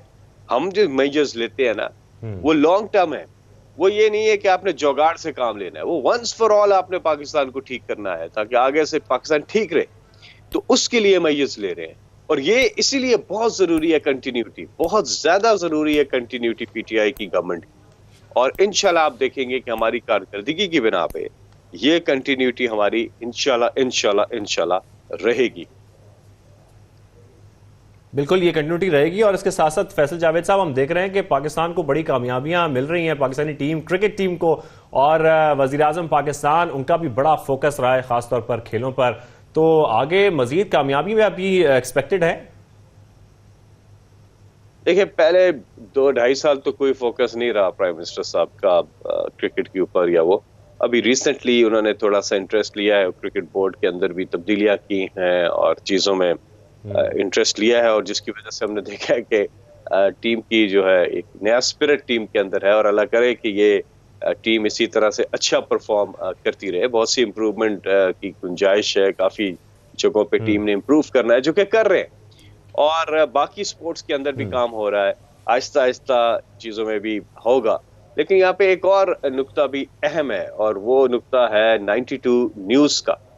आज हमारी जी स्टैंडिंग कमेटी की मीटिंग है, जिसमें हम डिस्कस कर रहे हैं कि जो वो ऑडियो पे बात जिसको एडमिट किया है मरियम ने कि जी इन टीवी चैनल्स को इश्तिहार नहीं देने, आज 2 बजे वो मीटिंग है, और उसमें हमने सारी तफसीलात जो हैं वो मंगवाई हैं मिनिस्ट्री ऑफ इंफॉर्मेशन से, और उसमें पीबीए भी और एपीएनएस के लोगों को भी हमने दावत की है। वो डिटेल हमें देंगे कि 2008 से लेके 2013 तक एड स्पेंड किया था, फिर 2013 से लेके 2018 तक एड स्पेंड किया था, और फिर 2018 से लेकर के आज की तारीख यानी कि पीटीआई की गवर्नमेंट में भी क्या एड स्पेंड था। इस पूरे उसके ऊपर हमने ब्रीफिंग उनसे मांगी है, और आज बिल्कुल फैसल जावेद साहब, we hope for the best, और हम यही देखेंगे कि इसमें क्या अपडेट्स हमारे सामने आती हैं, क्या तफसीलात सामने आती हैं, आप भी शेयर कर रहे हैं। बहुत शुक्रिया, आपने तफसीलन हमसे बात की, आपका शो में आने का, शो में शिरकत करने का बहुत शुक्रिया फैसल जावेद साहब। आगे बढ़ेंगे। इस वक्त गैस को लेकर जो पूरे पाकिस्तान में चैलेंज इस वक्त आ रहा है, और हम देख रहे हैं कि जिंदगी, आम जिंदगी किस तरह मुअत्तल हो चुकी है, किस तरीके से हम आम जिंदगी को गुजारने के लिए जो बेसिक्स हैं, नाश्ता, खाना पीना, कैसे होगा शाहजेब, जब हम लोग रोज तो एक आम इंसान अफोर्ड नहीं कर सकता। क्या आपने आज नाश्ता किया?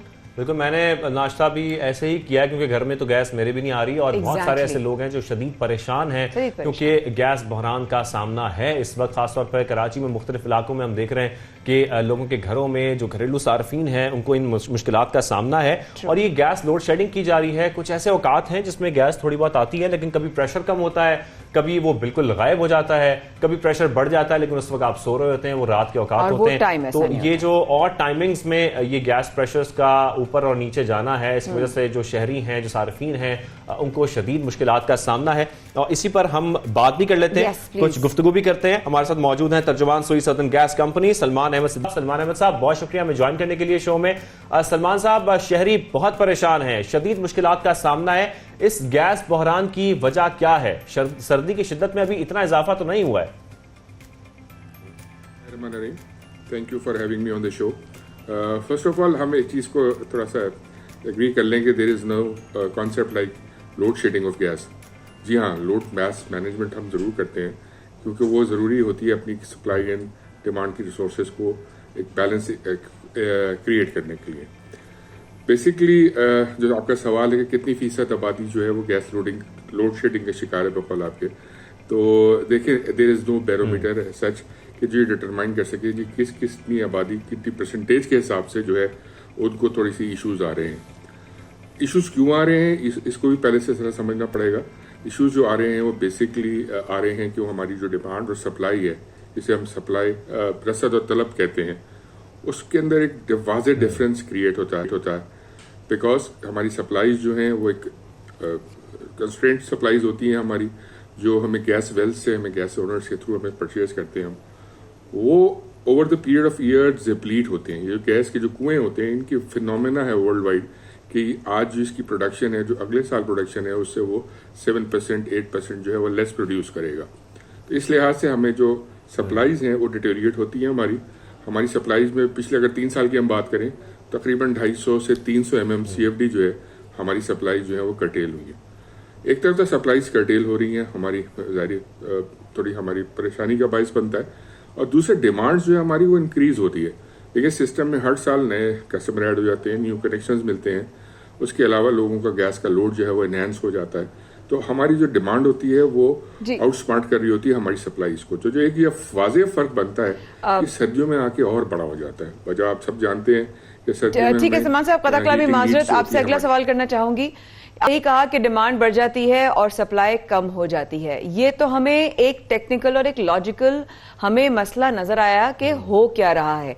इसका सोल्यूशन क्या है, इसका हल क्या है? एक आम इंसान, एक आम घर में रहने वाली जो खातून है, जो माँ है, जो बहन है, वो बेटी है, वो कैसे मैनेज करे, वो घर कैसे चलाए? वो घर में शौहर अगर आता है उसको खाना चाहिए, शौहर अगर दफ्तर जा रहा है तो उसको खाना चाहिए, बच्चे स्कूल कॉलेज जा रहे हैं तो उसको खाना बनाना है, वो कैसे मैनेज करेगी? उसको आप क्या कहेंगे कि आगे आने वाले हालात उसके लिए कैसे हैं? जी जो ये पावर सेक्टर का आप सवाल कर रहे हैं कि देखें जी, हमने कोई पावर सेक्टर की गैस की फरामी में कोई कमी नहीं की है, इस बारे में बिल्कुल क्लियर हम आपको वाजे कर दें, और जो उनकी डिमांड है एज पर डिमांड हम उनको गैस सप्लाई। अच्छा, ये भी बताइएगा सर कि दिसंबर और जनवरी में ऐसी सूरत से बचने के लिए क्या प्लान हो रहा है? अब जनवरी दिसंबर तो लेकिन ऑलमोस्ट स्टार्ट पे है, we are just knocking at the December, another couple of days the December will be here. तो दिसंबर में और जनवरी में जो आप सवाल करें कि हमने क्या प्लान किया, तो जैसे मैंने आपसे अभी थोड़ी देर पहले शेयर किया कि जो गैस कर्टेलमेंट हमने की है कैप्टिव पावर यूनिट्स की, ये एक बड़ा स्टेप है। इससे हमें अच्छा खासा क्वांटम जो है वो गैस का हम सेव करके और डाइवर्ट कर रहे हैं अपने डोमेस्टिक कस्टमर्स की नीड के लिए, स्पेशली बलूचिस्तान के लिए, क्योंकि बलूचिस्तान में गैस जो है वो ह्यूमन सर्वाइवल का एक एलिमेंट समझा जाता है। वहाँ इतनी शदीद सर्दी पड़ती है कि अगर वहाँ पे हीटर्स और वार्म वाटर्स अवेलेबल ना हो तो ह्यूमन लाइफ जो है वो स्टेक पे आ जाती है। तो उनकी लाइफ लाइन चूँकि वो गैस बन जाती है, तो हमारा अवलीन जिम्मेदारी है कि उसको पूरा करें। उसको हम अपना करने के लिए ये सारे स्टेप्स उठा रहे हैं, और हमें यकीन है इंशाल्लाह कि इन जो मेजर्स लिए हैं इससे हम इस चीज़ को एड्रेस कर पाएंगे। हाँ, अगर गैस की सर्दियों की शिद्दत बढ़ी, और जो कि बढ़ती है दिसंबर के एंड में और जनवरी के शुरू में, तो हो सकता है हमें इसके आगे जाना पड़े और हमें कुछ और मेजर्स लेने पड़े, जो कि हम उस वक्त आपके साथ शेयर करेंगे कि बेसिकली हम कौन से सेक्टर की गैस को कर्टेल करेंगे। देयर आर डिफरेंट सेक्टर्स में, CNG सेक्टर्स भी, इंडस्ट्री के और पहलू भी हैं। तो लेकिन अभी फिलहाल तो हमने मजीद मेजर्स भी लेने पड़ सकते हैं। सलमान अहमद सिद्दीकी साहब हमारे साथ मौजूद थे, वो तफसीलन बता रहे थे कि डिमांड सप्लाई का क्या प्रॉब्लम है। आपका बहुत शुक्रिया हमारे शो को वक्त देने के लिए, आपका बहुत शुक्रिया। आगे बढ़ते हैं, एक और अहम मामला है जिस पर हम बात करेंगे, और वो अहम मामला है नस्ला टावर का। सुप्रीम कोर्ट के अहकामात पर नस्ला टावर को मशीनों और मजदूरों के जरिए गिराने का अमल जो है वो जारी है, और इसके साथ साथ कमिश्नर कराची ने दफा 144 भी लगा दी है ताकि वहां पर लोग इकट्ठे ना हो, और अगर कोई मलबा गिरता है या कोई ऐसा कुछ हो जाता है हादसा तो किसी को नुकसान न पहुंचे। इस वजह से वहां पर मजदूर लगे हैं, कोशिश कर रहे हैं उसको जल्द से जल्द गिराने की, उसको तोड़ने की कोशिशें की जा रही हैं, और काम में मुदाखलत करने वालों के खिलाफ सख्त कानूनी कार्रवाई का भी कहा जा रहा है। बिल्कुल, और वो हम देख रहे हैं ऑब्वियसली जो हालात हैं और मामलात हैं, लेकिन साथ में हमारे साथ इस वक्त बात करने के लिए अपडेट देंगे नुमाइंदा 92 न्यूज फयाज यूनिसाफ हमारे साथ इस वक्त। अस्सलाम वालेकुम जी फयाज। जी बिल्कुल, अदालती अहकामात की रोशनी में नेस्ला टावर को मस्मार करने के लिए ऑपरेशन जारी है। छुट्टी के रोज़ भी जो है ये ऑपरेशन किया गया था। 400 मजदूर इस तमाम तर ऑपरेशन में हिस्सा ले रहे हैं, जो 24 घंटों के दौरान 2 शिफ्टें बनाई गई हैं। सुबह मजदूर आते हैं, वो ऑपरेशन मुकम्मल करने के बाद चले जाते हैं, फिर रात में एक अलग शिफ्ट आती है। ऑपरेशन को काफ़ी ज़्यादा तेज़ कर दिया गया है। नेस्ला टावर की जो इमारत है इसमें हम देख रहे हैं कि 10% तमाम तर जो मलबा है, जो दरवाजे हैं, शीशे हैं, उनको मुकम्मल तौर पर चौखटों को यहाँ से निकाल दिया गया है। हैवी मशीनरी को 14वें फ्लोर पर पहुँचा दिया गया है क्रेन की मदद से। 14 टन की ये हैवी 2 मशीनरी हैं जिन्हें ऊपर लगाया गया है। कहा जा रहा है कि इनकी मदद से जो टॉप फ्लोर है उनकी तमाम तर जो दरवाजे हैं, उसके साथ साथ जो मजबूत पिलर्स हैं उनको तोड़ा जा रहा है, और जो दरवाज़ों के साथ साथ जो सरिया निकल रहा है उनको अलग रखा जा रहा है, और जो मलबा है उसको नीचे फेंका जा रहा है। तो तमाम तर ऑपरेशन के दौरान नेस्ला टावर के एतराफ़ का इलाका है उसे मुकम्मल तौर पर बंद किया गया है। कमिश्नर कराची की जानिब से दफ़ा 144 नाफिज की हुई है। पुलिस रेंजर्स के साथ साथ एंटी इंक्रूचमेंट के भी जवान यहाँ पर मौजूद हैं। जो ग्राउंड फ्लोर पर 3 हैवी मशीनरी यहाँ पर हम देख रहे हैं कि वो भी इस ऑपरेशन में हिस्सा ले रही हैं, और ऑपरेशन को जो है काफ़ी ज़्यादा तेज़ कर दिया गया है। कहा जा रहा है ज़िला इंतज़ामिया की जानिब से कि इस ऑपरेशन में काफ़ी ज़्यादा वक्त लगेगा, क्योंकि हम देख रहे हैं कि हथौड़ों की मदद से जो बिल्डिंग है उसके टॉप फ्लोर्स को तोड़ा जा रहा है और कहा जा रहा है कि ऑपरेशन को मज़ीद तेज़ करने के लिए हिकमत अमली तब्दील की जा रही है ताकि जल्द अज जल्द नेस्ता टावर को मस्मार किया जाए, क्योंकि कमिश्नर कराची की जानिब से जो है कुछ रोज़ बाद जो है दोबारा अदालत में जो है पेशरफ रिपोर्ट जमा करानी और कोशिश की जा रही है कि इस ऑपरेशन को मज़ीद तेज़ किया जा सके। ऑपरेशन के दौरान मुमकिन एहतजाज से बचने के लिए यहाँ पर पुलिस और रेंजर्स की जो नफरी है। शुक्रिया फयाज साहब हमें अपडेट करने का। इसी मामले पर मजीद बात करने के लिए हमें ज्वाइन किया है चेयरमैन आबाद मोहसिन शेखानी साहब ने। सवाल करेंगे। अस्सलाम वालेकुम मोहसिन साहब, आपको हमारी आवाज़ आ रही है? वालेकुम सलाम, बिल्कुल आ रही है आपकी आवाज़। बहुत शुक्रिया मोहसिन साहब वक्त निकालने के लिए। मोहसिन साहब, ये क्या वजह है कि बड़ी बड़ी बिल्डिंग्स इमारतें बन जाती हैं, सालों लोग रिहाइश इख्तियार करते हैं, फिर पता चलता है कि वो गैर कानूनी है? मोहसिन साहब, ये क्या माजरा है? जी देखिए, यही अलमिया है। हम तो यही कह रहे हैं कि बिल्डिंग बनने में 4 साल लगते हैं और ये लोग तो 5 साल से वहाँ रह भी रहते हैं और अचानक एक एक्शन होता है कि बिल्डिंग सोमोटो के नाले पे बनी है, रोड पे बनी है और फिर ये सारी चीज़ें हो जाती है। तो मैं कह रहा हूँ कि इदारे कहाँ थे जब बिल्डिंग बन रही थी, बाकी लोग अप्रूवल्स कहाँ थे? तो ये तो लम्हा फिक्र है लोगों की इन्वेस्टमेंट के हवाले से।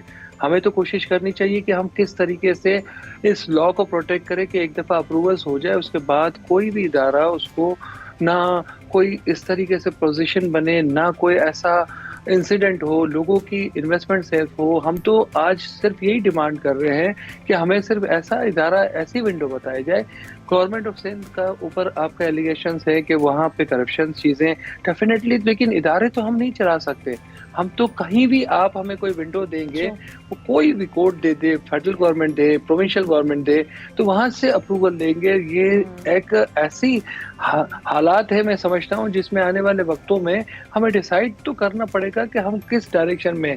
आप डीएचए कहते हैं बहुत अच्छा इदारा है, अब डीएचए को दे दें पूरा काम ताकि ये बेहतर काम हो सके, ताकि वहाँ पे इंक्रोचमेंट और इलीगल कंस्ट्रक्शन शहर में बहुत ज्यादा है। हम तो लीगल कंस्ट्रक्शन की बात कर रहे हैं, हम तो इलीगल पे से अगेंस्ट है। हम तो इन सब चीजों से जो हुई है इस शहर में, हम कह रहे हैं ना पार्क पे होना चाहिए। अच्छा, आप लीगल कंस्ट्रक्शन की बात कर रहे हैं मोहसिन साहब, लेकिन मुझे ये बताइएगा कि नक्शों की मंजूरी जब की जाती है तो क्या उस वक्त ये मालूम नहीं हो पाता, ये पता नहीं चलता कि जगह लीगल है या नहीं है? आप इसका जिम्मेदार किसको ठहराते हैं? मैं कह रहा हूं कि बिल्कुल मालूम होता है, पहले दिन से ही सारी चीजें मालूम होती है। एक भी ऐसा नक्शा अप्रूवल नहीं होता अगर ये जो सिस्टम बिल्डिंग कंट्रोल या चीजें हैं वो इलीगल पे जाती है। पहले दिन जब आप ओनरशिप वेरिफिकेशन होती है, कमर्शियलाइजेशन होता है, फिर कन्वर्जन होता है, फिर सारा 17 एनओसियां ली जाती है, उसके बाद अप्रूवल होता है।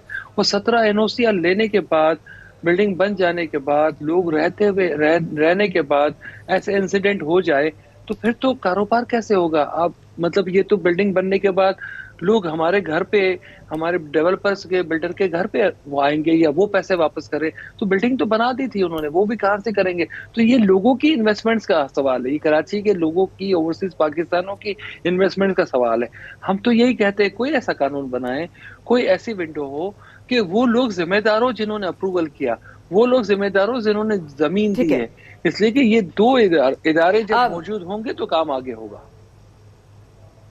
बिल्कुल सही है आपकी बात, मैं आपका जाहिर point of view Mohsin Shekhani साहब, लेकिन एक सवाल बड़ा मेरे जहन में आपकी बात सुनकर बार बार मेरे जहन में आ रहा है और वो ये है कि क्या ताली एक हाथ से बचती है या देखिए ताली दोनों हाथ से बचती है? क्या बिल्डर बिल्कुल बेकसूर है? क्या उसको बिल्कुल भी कोई जिम्मेदार, जरा सी भी उसके ऊपर कोई जिम्मेदारी आयद नहीं होती, या वो भी कहीं ना कहीं रेडी हो जाते हैं इन तमाम मामलात की शुरुआत में? जी मोहसिन साहब। देखिए, बिल्डर जहाँ है वो भी इसी माशरे का हिस्सा है ना, सारे लोग हम इसी माशरे में हैं। ऐसा नहीं है हमारे पास भी कोई चीजें गलती होती होगी, हमारे भी लोग होंगे। ऐसा कहीं दुनिया में नहीं होता कि एक हाथ से ताली बजे। हम तो कह रहे हैं कि कोई आप हम तो कानून बना, हम तो क्या मांग रहे हैं? हम ना जमीन मांग रहे हैं ना पैसे, हम तो कह रहे हैं कि खुदारा कोई ऐसी विंडो क्रिएट करे कि ये सारी चीजें ना हो। डीएचए में कोई इलीगल बिल्डिंग नहीं बनती, वो भी तो कराची का ही इदारा है ना, वहां पे कोई इलीगलिटी नहीं हो रही बिल्डिंग के हवाले से। तो हम तो कह रहे हैं कि वो भी शहर में है, वहाँ कोई इतने इश्यूज नहीं आते, वहाँ कोई प्लॉट किसी का कब्जा नहीं हो जाता, वहाँ किसी की जमीन किसी को नहीं दे दी जाती। तो हम इस शहर में, पूरे शहर को ऐसा क्यों नहीं कर सकते? हमें तो करने की जरूरत है इस वक्त। यही सवाल है मोहसिन शहानी साहब के लोगों की जिंदगी भर की जमा पूंजी जो है वो लग जाती है, और ये सिर्फ एक स्ट्रक्चरल झटका नहीं है, ये बेसिकली इमोशन से भरा हुआ झटका भी है। तो ये भी तो एक चीज है जिसको हमें जरूर इस पर जो है नजरसानी होनी चाहिए। माया, हमारा सबसे ज्यादा हमदर्दी इन लॉटीज पे है, जो यहाँ रेजिडेंट्स थे उनके साथ है।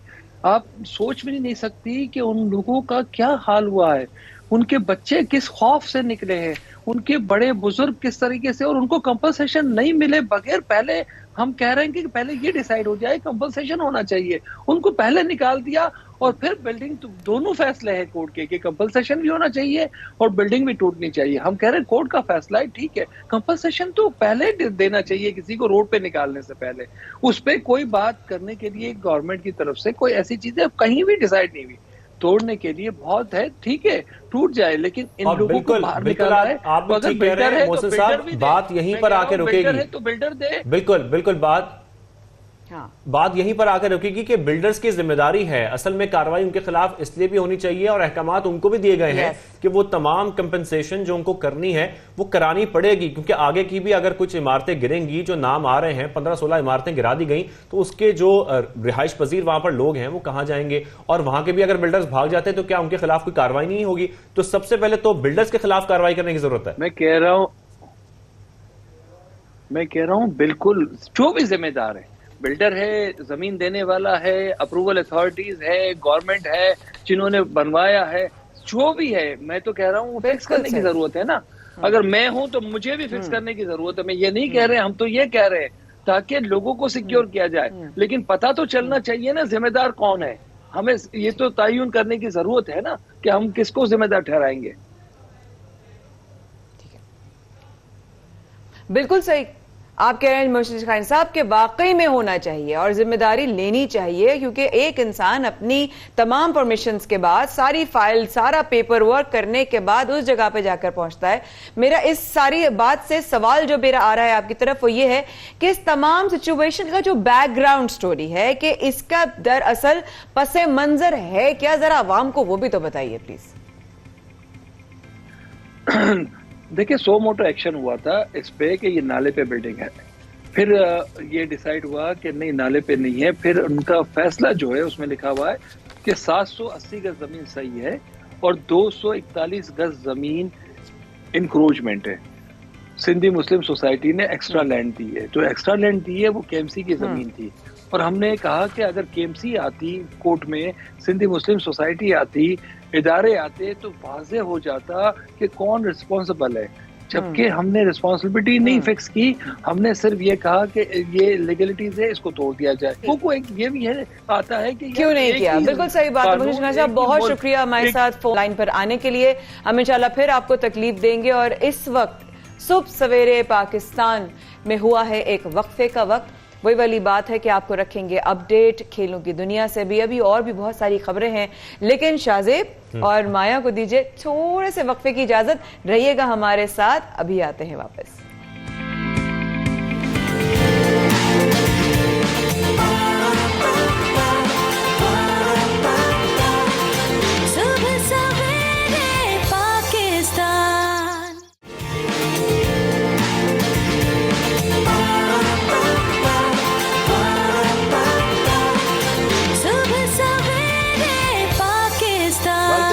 अब खेलों के मैदान का रुख करते हैं, क्योंकि दो बड़ी अहम खबरें हैं आज हमारे पास खेलों के हवाले से। पहली तो ये जो फ्रेंचाइज मालिकान और इसके साथ साथ रमीज राजा के दरमियान गर्मा गर्मी हुई, और दूसरी बात ये कि जो हमारी टेस्ट सीरीज चल रही है बांग्लादेश पर, उस पर बात करना तो लाजमी है।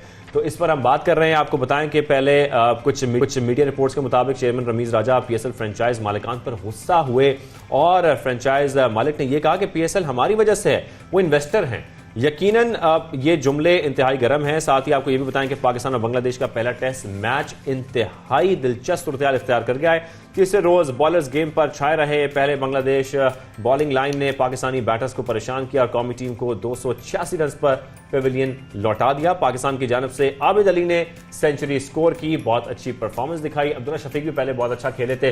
तो इसी सारी सूरत हाल पर बात करने के लिए हमारे साथ एक मेहमान मौजूद हैं, गुफ्तगू करेंगे, तफसीली गुफ्तगू करेंगे। कॉमिक क्रिकेटर हैं, बिल्कुल पूछेंगे। आज चौथे रोज का खेल जारी है, इस पर मजीद बात करने के लिए हमारे साथ जो हमें ज्वाइन किया है कॉमिक क्रिकेटर सलमान बट साहब ने। अस्सलाम वालेकुम। शानदार ओपनिंग के बाद पाकिस्तानी मिडिल ऑर्डर के फ्लॉप होना, ये टीम पाकिस्तान के लिए अच्छा नहीं। कैसे देखते हैं आप परफॉर्मेंस को?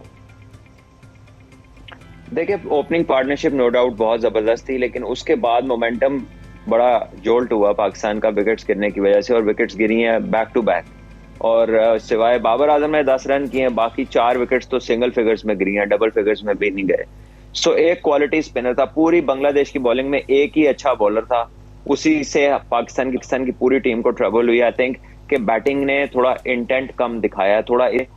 लेकिन सलमान बट साहब, दूसरी इनिंग्स में भी पाकिस्तानी बॉलर्स ने वैसा ही किया जो उन्होंने पहली इनिंग्स के आगाज में किया था, लेकिन फिर बांग्लादेश ने लंबी पार्टनरशिप बनाई। क्या समझते हैं, हमारे बॉलर्स जल्दी थक रहे हैं, क्या वजह है? होपफुली इस दफा ऐसा नहीं होगा, बिकॉज आपको ओवरनाइट रेस्ट मिला है, सुबह आके आपका पहला स्पेल फिर फास्ट बॉलर्स करेंगे। देखिए, उनकी टीम में 2 ही एक्सपीरियंस बैटर्स हैं। आप समझें कि उनकी बैटिंग शुरू ही होती है मुशफीक से और लिटन दास से, और इन्हीं पे खत्म हो जाती है उनकी बैटिंग। तो उन्हीं दोनों ने रन्स किए हैं। अभी मुशफीक खेल रहा है, लिटन ने आना है। बाकी 4-5 जो पहले भी खेले थे वो बहुत इनएक्सपीरियंस्ड है, यंग है लड़के उनके। और हमारे बॉलिंग अटैक के आगे जिस तरह फास्ट बॉलर्स को मूवमेंट मिल रही थी, उनके चांसेस कम ही थे रन्स करने के, जो कि उन्हें नहीं करने दिए बॉलर्स ने। सो आई थिंक कि वो 2 प्लेयर्स हैं, अगर हमने उनकी विकेट ले ली जल्दी तो फिर पाकिस्तान आराम से मैच जीत जाएगा।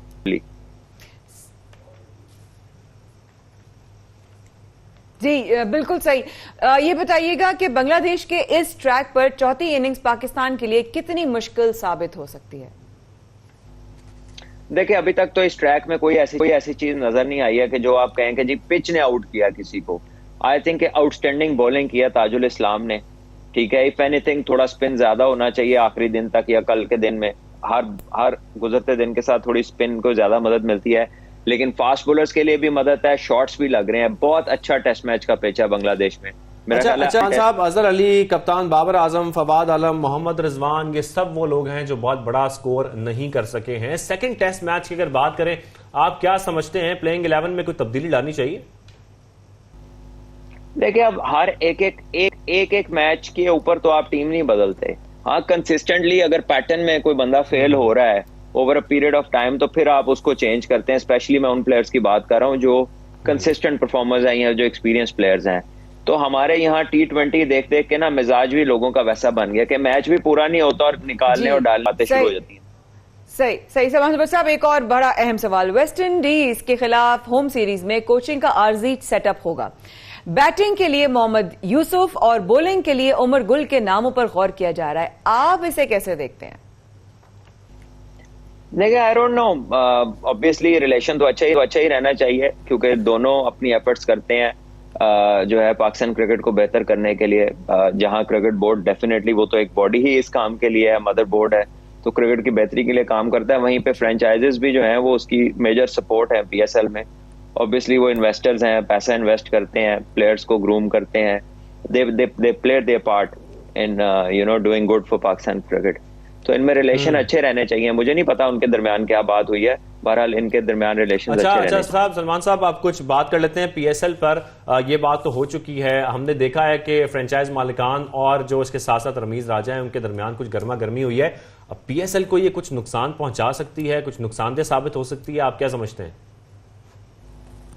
देखिए, आपस में मामलात अच्छे रखें और अपनी कैपेसिटी में जो बेहतर कर सकते हैं वो करें। आई थिंक बेसिक जो मसाइल हैं, एक तो आपका टाइम क्लैश करता है। अगर ये एमिरेट्स की लीग हो जाती है तो एक इस खतरे को पाकिस्तान क्रिकेट बोर्ड ने सोचना है कि इसके लिए क्या करना है। और दूसरा, सैलरी कैप्स पे जो बात हो रही है, देखें 7 साल गुजर गए हैं, अगर PSL वाले अपने नुकसान से बाहर नहीं निकले तो फिर क्रिकेट बोर्ड को सोचना चाहिए कि जो स्पॉन्सर आप अपनी डोमेस्टिक टीमों के लिए ढूंढ रहे हैं वो कहाँ से मिलेगा, अगर PSL की टीमें ही जो है वो अपने नुकसान से बाहर नहीं निकल रही। नुकसान यही है ना कि जितने पैसे लगा रहे हैं उतने बना नहीं पा रहे, उतना उनको स्पॉन्सर नहीं मिल रहा। तो जब उस ब्रांड को नहीं मिल रहा जो आपका प्रीमियर ब्रांड है, तो नीचे कहाँ से मिलेगा? तो जरा इस पे सोचें।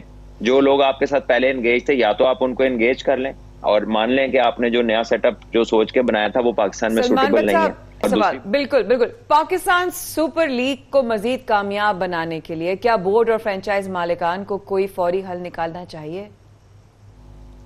देखिए, लड़ाई तो अच्छी नहीं होती, ऑब्वियसली उसके असरात अच्छे नहीं होते, तो लेट्स होप कि ऐसी कोई चीज ना हो, क्योंकि PSL पाकिस्तान का एक बड़ा टॉप क्लास ब्रांड है क्रिकेट का, और दुनिया के क्रिकेट में भी ये लीग जो है IPL के बाद मेरा ख्याल है फर्स्ट टॉप 2-3 लीग्स में आती है, तो इसको नुकसान पहुंचेगा तो पाकिस्तान। अच्छा सलमान साहब, हम देख रहे हैं कि दुनिया भर में लीग्स लॉन्च हो रही हैं, T20 लीग्स लॉन्च हो रही हैं, हर मुल्क अपनी लीग लॉन्च कर रहा है।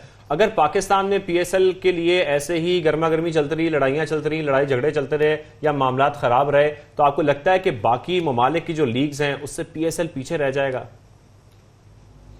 देखिए, अच्छी बात है, खुशाइन बात है, दोनों पाकिस्तान के बड़े अच्छे प्लेयर्स रहे हैं। यूसुफ भाई बेहतरीन बैट्समैन रहे हैं दुनिया के अपने टाइम के, और उमर गुल जो है यकीनन बहुत जबरदस्त डेथ बॉलिंग उसके साथ रिलेट करते हैं, ओवरऑल भी बड़े जबरदस्त बॉलर थे, उन्होंने बड़े मैचेस जितवाए दोनों ने पाकिस्तान को, तो उनके लिए अच्छी अपॉर्चुनिटी है, और अगर वो अच्छा करते हैं और टीम उनके साथ सेटल हो जाती है तो फिर उन्हीं को मौका मिलना चाहिए। अच्छी बात यह है कि अपने लोगों को मौका मिल रहा है।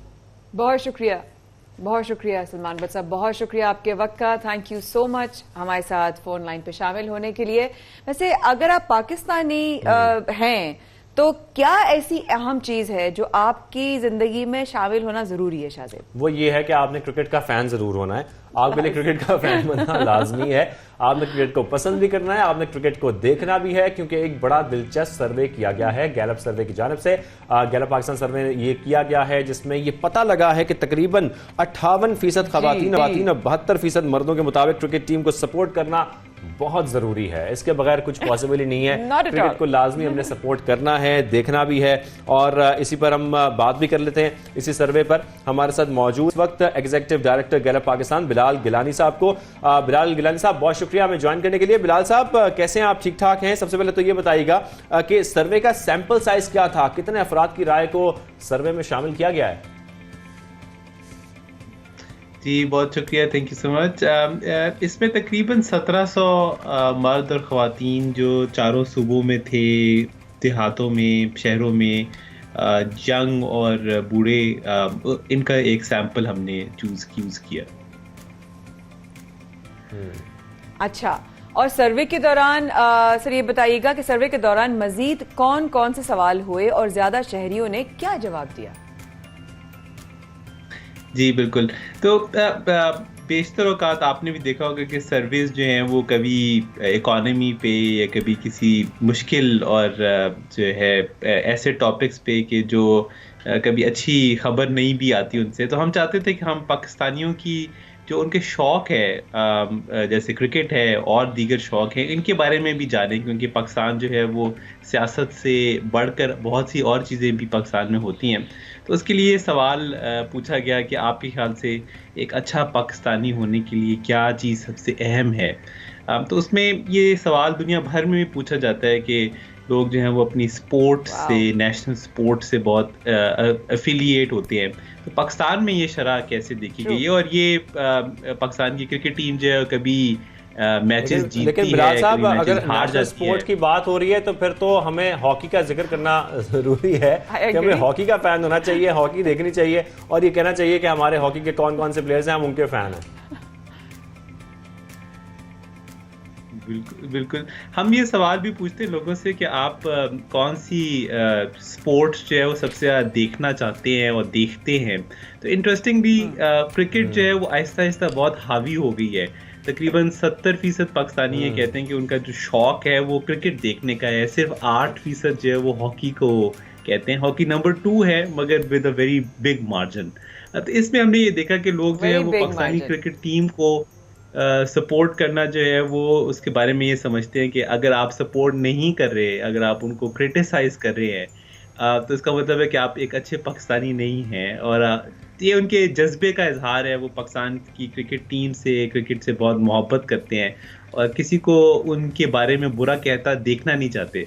तो पाकिस्तान के क्रिकेट प्लेयर्स के लिए एक अच्छी खबर है कि लोगों से मोहब्बत करते हैं। आपने बड़ी अच्छी बात की कि है तो दूसरे नंबर पर, लेकिन बहुत बड़े मार्जिन के साथ, क्योंकि मुझे याद है कि बचपन में हम हॉकी इसलिए ज्यादा खेलते थे क्योंकि वो हमारा कौमी खेल है, हम इसलिए नहीं खेलते थे बिकॉज हमारा दिल चाहता था। तो सर्वे के हिसाब से एक और सवाल जहन में आ रहा है, क्योंकि जाहिर है मैं खवातीन को रिप्रेजेंट करती हूँ, देखने में और सुनने में आया कि 58% खवातीन ने जो है वो भी इस सर्वे में पार्टिसिपेट किया। तो उनका क्या सबसे ज्यादा रिएक्शन, एक्साइटमेंट, या इसलिए था कि उनके घर में अब्बा, शौहर या बच्चे उनके क्रिकेट की तरफ रुझान रखते हैं, या खवातीन का खुद पर्सनल रुझान क्रिकेट की तरफ था? जी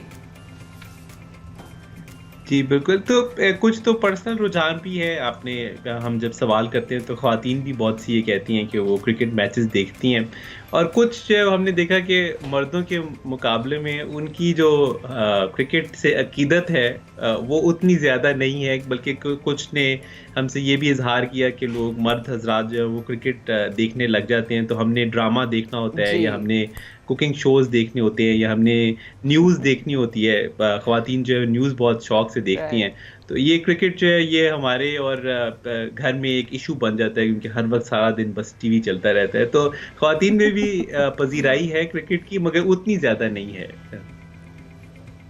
बहुत ही इंटरेस्टिंग सर्वे, बहुत। और बिलाल साहब, मुल्क और खास तौर पर क्रिकेट टीम से मोहब्बत, यही पहलू क्यों चूज किया गया है गैलप सर्वे की जानिब से? कुछ इस बारे में बताएं, बुनियादी वजह क्या थी? जो पाकिस्तानी अवाम है उसकी में क्रिकेट जो है हमने देखा है कि बहुत अरसे से बड़ी पॉपुलर है। हमने एक नेशनल क्रिकेट चैंपियन को अपना प्राइम मिनिस्टर भी मुंतखब किया है। तो हम जानना चाहते थे कि क्रिकेट जो है उसकी कितनी पजीराई मुल्क में पाई जाती है। आप इससे पहले T20 मैचेस की बात कर रहे थे, तो एक कमर्शियल पहलू भी है कि पाकिस्तान में कौन कौन से खेल ऐसे हैं जिनसे लोग एक जज्बाती अकीदत रखते हैं। तो हम जानना चाहते थे कि क्रिकेट में किस तरह की है, मर्दों में, ख्वातीन में इसकी पजीराई कितनी है, यंग लोगों में, बूढ़े लोगों में, शहरों में, गाँव में, और कोई ऐसे स्पोर्ट्स भी एग्जिस्ट करते हैं जो क्रिकेट के अलावा भी हैं। तो अनफॉर्चुनेटली इसमें हमारी मेजर फाइंडिंग ये है कि क्रिकेट जो है वो एक ओवरवेलमिंग मेजॉरिटी जो है वो क्रिकेट है, और इसके अलावा बहुत थोड़े थोड़े से और स्पोर्ट्स है। मतलब हमारे लोकल स्पोर्ट कबड्डी भी लोगों ने हमसे कहा कि वो देखते भी हैं और शामिल भी होते हैं, मगर सिर्फ 4% ने कबड्डी के बारे में कहा। मगर इससे क्रिकेट जो है वो नेशनल स्पोर्ट। ठीक है, बिलाल साहब हमारे साथ मौजूद थे, इस इंटरेस्टिंग सर्वे के बता रहे थे कि किस तरीके से सर्वे किया गया, क्यों किया गया, उसकी वजूहात बता रहे थे। और एक अच्छी बात है कि ये पता लग सके कि कितने हमारे लोग, कितने फीसद हमारे लोग ऐसे हैं जो खेलों में खास तौर पर क्रिकेट को पसंद करते हैं। लेकिन माया खान के साथ साथ हम ये भी देख रहे हैं कि कुछ हेल्थ के इश्यूज भी सामने आ रहे हैं। फजाई आलूदगी की वजह से हमने स्मोक का इशू भी उठाया, एयर इंडेक्स में भी, जैसे कि पंजाब में बहुत इजाफा हुआ है, खासतौर पर लाहौर में। इसकी वजह से मुख्तलिफ बीमारियां जन्म ले रही हैं, लोगों को सांस लेने में दुश्वारी का सामना है, नज़ला, बुखार, जुकाम, इस तरह की जो बीमारियां हैं वो फैलती जा रही हैं। तो इस पर बात करना बहुत जरूरी है, बहुत जरूरी, वेरी ट्रू। क्योंकि इस वक्त देखिए हमें बहुत सारे चैलेंजेस का सामना है। आज के प्रोग्राम में बहुत सारे हकायक आपने देखे और सामने भी आए।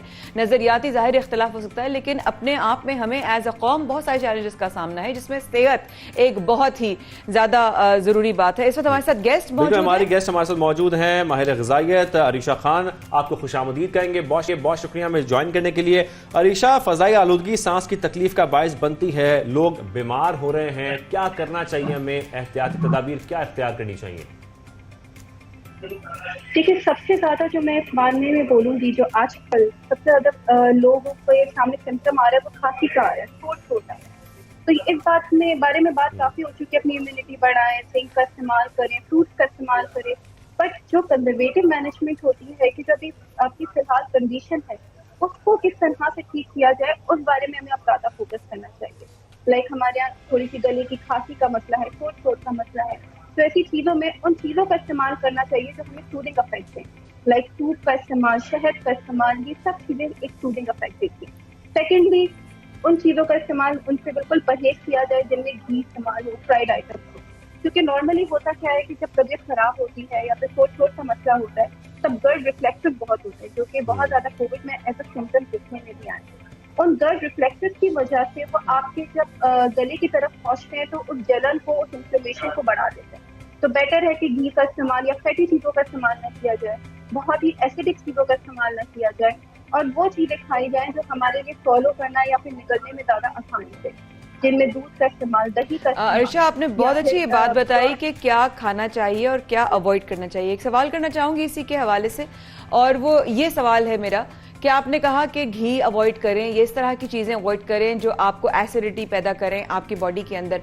अब ये कि खाने के अलावा स्मॉग आपके सिस्टम में जाकर सबसे ज़्यादा किस चीज़ को अफेक्ट करता है और उसका क्या प्रिकॉशनरी मेजर्स हो सकते हैं? जी ठीक है, प्रिकॉशनरी वो सबसे ज़्यादा अफेक्ट आपके गले को करता है। थोट का मसला होता है, खांसी होती है, आंखों में जलन होती है। उन चीज़ों के लिए परहेज करने से अच्छा है कि आप पहले अपनी इम्यूनिटी स्ट्रॉन्ग करें। हम नॉर्मली, क्योंकि सर्दियों का मौसम है, हमारे पास बहुत अच्छी चीज़ें लाइक हम लोग कहें नट्स का इस्तेमाल कर सकते हैं, हम एग का इस्तेमाल कर सकते हैं ताकि अच्छा एक प्रोटीन एलिमेंट हमारे अंदर आए। तो ऐसी चीज़ों का इस्तेमाल, गर्म चीज़ों का इस्तेमाल करें। तो इस तरह की चीज़ों से हम लोग उस कोक की जो समझे वो साथ में सौगात लेकर आता है, एक गले में दर्द या फिर आंखों में दर्द, उन चीज़ों से हम लोग परहेज कर सकते हैं। सेकेंडली, उन जलन की वजह से जो हमारे लिए मसले मसाइल क्रिएट हो रहे हैं, उसमें सबसे अच्छी चीज़ मैं बोलूँगी, जो लोग जिनको एलर्जीज होती है, वो एलर्जीज के लिए नॉर्मली ऐसी कंडीशन में इनको एस्थमा के अटैक्स होना, गले में खांसी होना, ये बहुत नॉर्मल होता है। तो हमारे सेब के अंदर और फिश के अंदर अल्लाह ताला ने कुदरती तौर पे हिस्टामाइन दिए हैं। जो हिस्टामाइन हम लोग दवा से लेते हैं, बेटर है कि रोजाना पे सेब का इस्तेमाल करें या फिश का इस्तेमाल करें, हफ्ते में 1 दफ़ा 2 दफ़ा, तो हम इन एलर्जी से भी परहेज कर सकते हैं। अच्छा, इन एलर्जी से भी बचा जा सकता है, लेकिन इसके साथ साथ अरीशा ये भी बताएं कि आंखों की हिफाजत करना बहुत ज़रूरी है। जैसे कि आप सांस का जिक्र कर रही हैं, सांस में दुश्वारी का सामना होता है, गले ख़राब होते हैं। इसके साथ साथ जब हम घरों से बाहर निकलते हैं, हम अपनी आंखों को किस तरीके से बचा सकते हैं? कि कुछ लोग अफराद ऐसे भी हैं जो मोटरसाइकिल्स पर सफ़र करते हैं, कुछ पैदल जाते हैं, उनका एक्सपोजर होता है इस स्मोक की वजह से, और ये पॉल्यूटेड एक हवा है। तो इससे बचने के लिए अपनी आंखों को कैसे बचाया जाए? क्या ग्लासेस का इस्तेमाल किया जाए या कोई और भी ऐसे प्रोसीजर्स हैं जो फॉलो किए जा सकते हैं? बिल्कुल, देखिए सबसे पहली चीज़ ये है कि प्रिकॉशनरी तो ग्लासेस का इस्तेमाल किया जाए। अगर आप बाइक का इस्तेमाल कर रहे हैं या ऐसी कोई चीज़ जिसका आपको एक्सपोजर हो रहा है, तो बेटर है कि पहले आप एक फर्स्ट इन प्रिकॉशन पे अपने ग्लासेस का इस्तेमाल करें।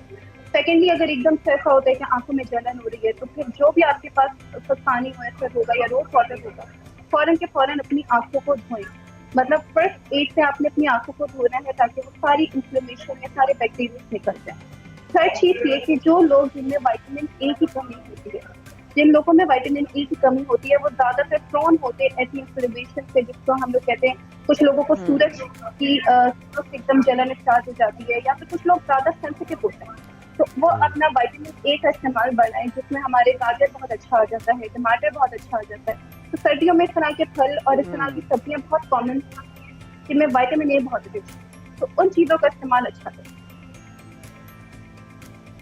फेयर इनफ, थैंक यू, बहुत शुक्रिया अरीशा। ये इस वक्त ऐसे है कि हमें इस तरह की इन्फो जितनी भी इस वक्त आपने हमें दी है, ये मेरा ख्याल है, पूरी उम्मीद है कि इस वक्त जितने भी लोग स्मोक से, मुझ समेत और मेरी टीम समेत जो हम लोग अभी ट्रैवल कर रहे थे, हम लोगों के लिए बहुत ही ज़्यादा गला ख़राब, खराश जो है वो टॉन्सिल्स का फ़ील होना और सांस लेने में दुश्वारी, ये तमाम चीज़ें हमें फ़ील हुई। लेकिन बहुत शुक्रिया आपके वक्त का। जी बिल्कुल, वो हमें तफसीलन बता रही थी, आपका बहुत शुक्रिया।